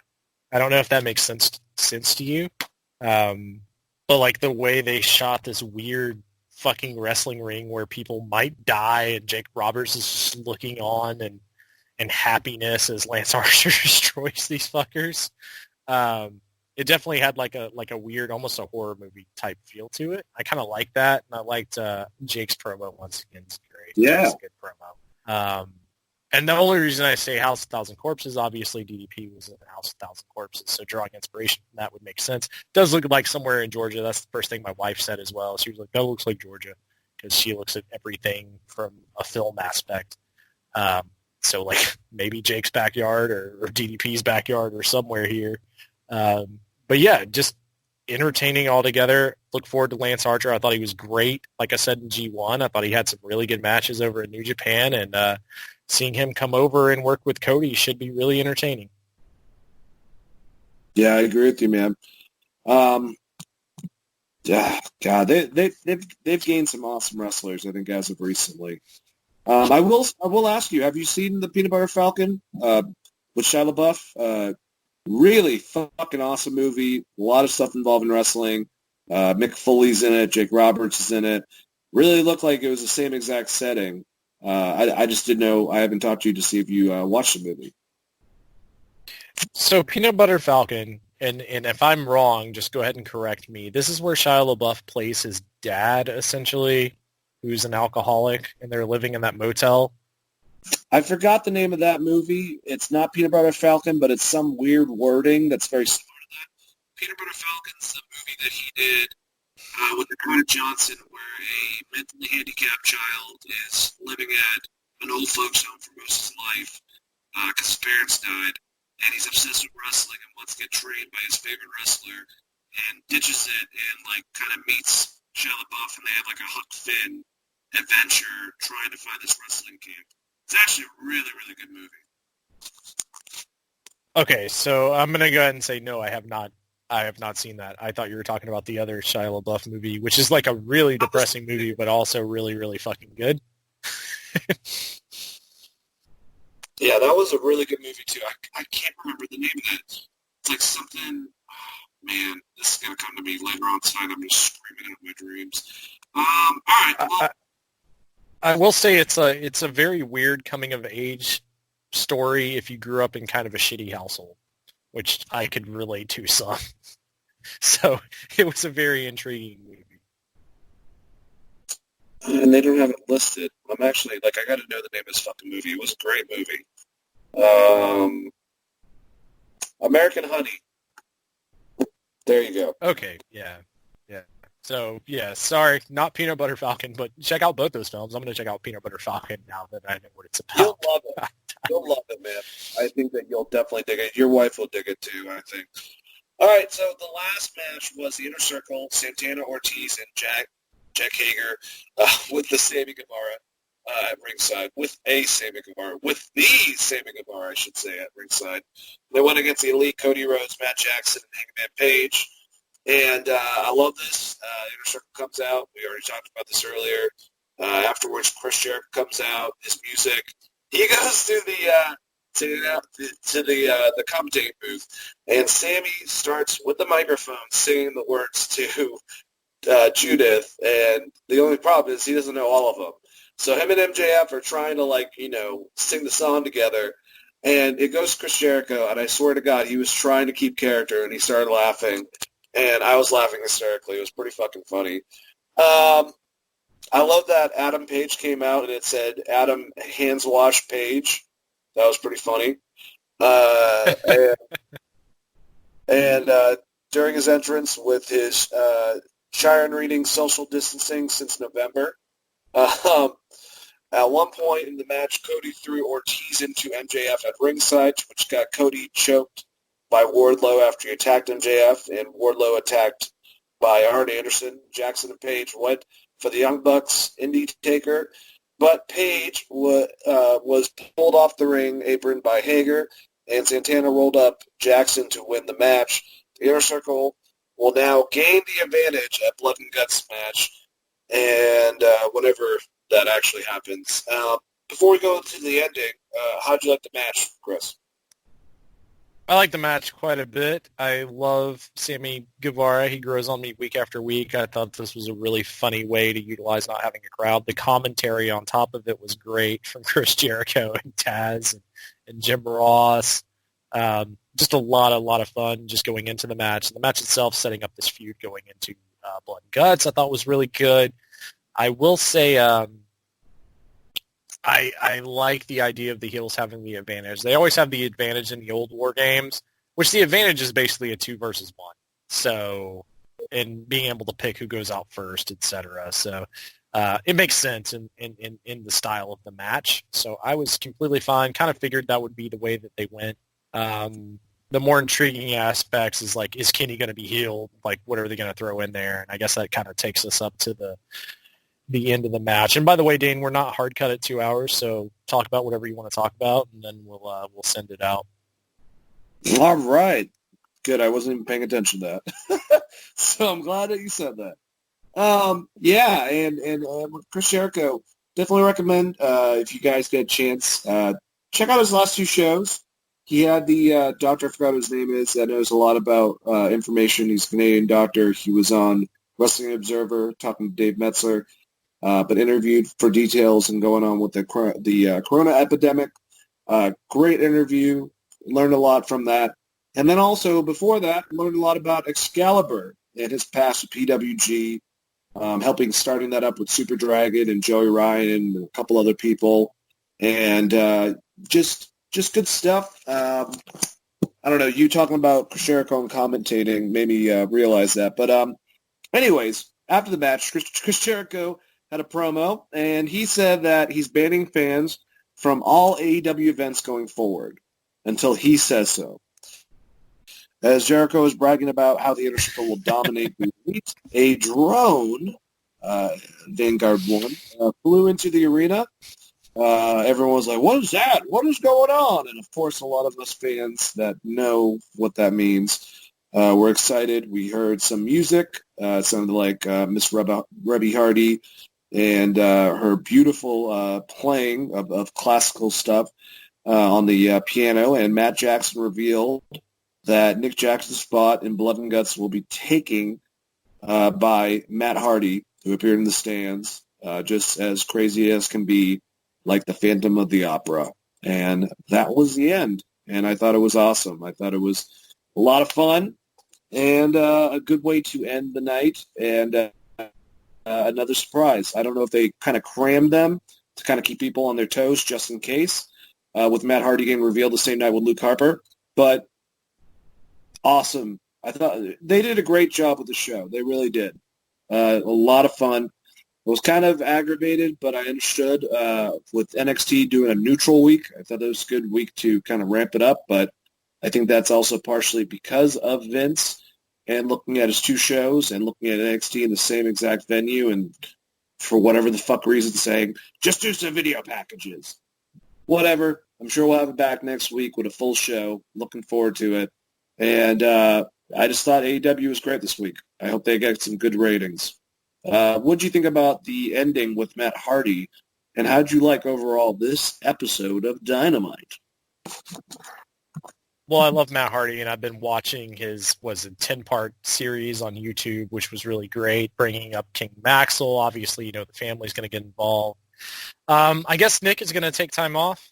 I was kind of curious on whether he would be back, and maybe they sub in Matt for Kenny, and I think they left themselves open, and maybe that shifted what the Inner Circle was doing to some extent. So what they came out with I thought was really, really fun.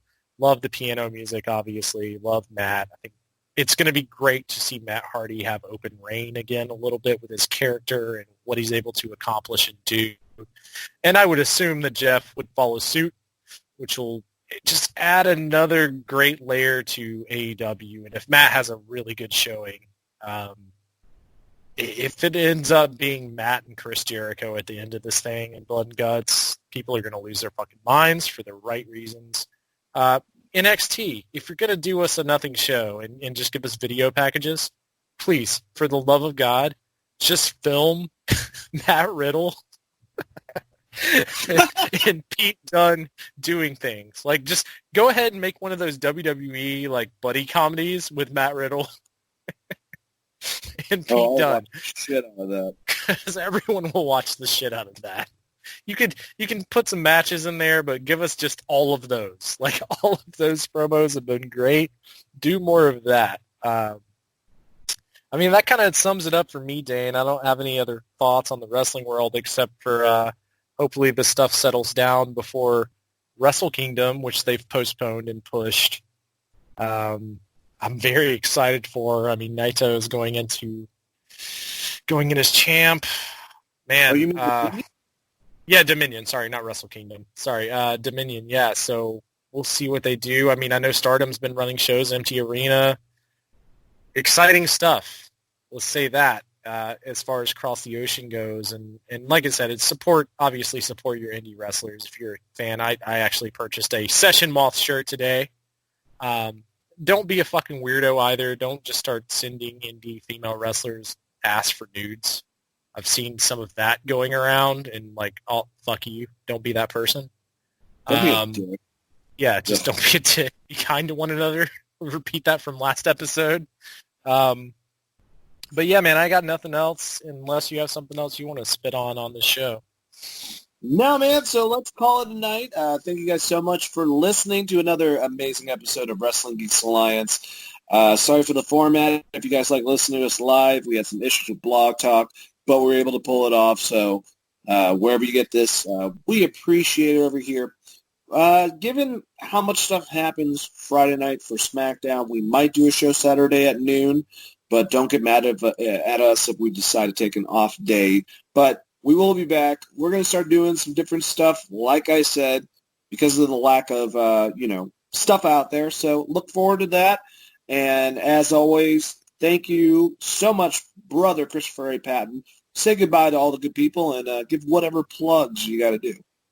Thank you guys all for listening. You can hit me at Chris R. Patton on Twitter, Christopher.R.Patton on Facebook, Chris R.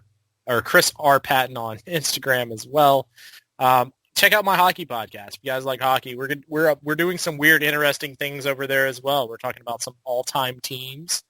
If we're building them are custom based off the beginning of time of the team till now. We're doing some rivalries. We're doing some interesting talks in general, maybe even going over some classic games. So there's some stuff there. And we're going to be doing stuff like that on this podcast as well with the amount of content we're going to be getting for the next couple of weeks. Everyone just be safe, stay healthy, be considerate of others. I don't need to tell you all the health things that you need to do because it's pushed down your throats. But just try to be kind, like I said in the past. And thank you guys so much for listening. I'll pass it back to Dane to give his shout-outs. And we really appreciate you guys. Sorry for the technical difficulties. Hopefully this sounds okay. I hope so. If not, it happens, guys. I'm sorry. But seriously, be nice to each other. Be loving. Be safe. Don't go out. Don't go out. There's no reason. There's a curfew. Listen to Arnold. Seriously. Just be safe. There's a lot of stuff going on. We're going to give you guys some content to relieve your stress, like it does for us, and just talk about wrestling. So because of that, check us out. Like I said, Thursdays, 7 p.m. EST, and, of course, Saturdays at noon EST for episodes of Wrestling Geeks Alliance. Wash your hands. Wash your ass. Thank you so much. Let the Geek Vibes be with you. And as always, peace out. And I don't know how to end this, so I'm just going to let you do it.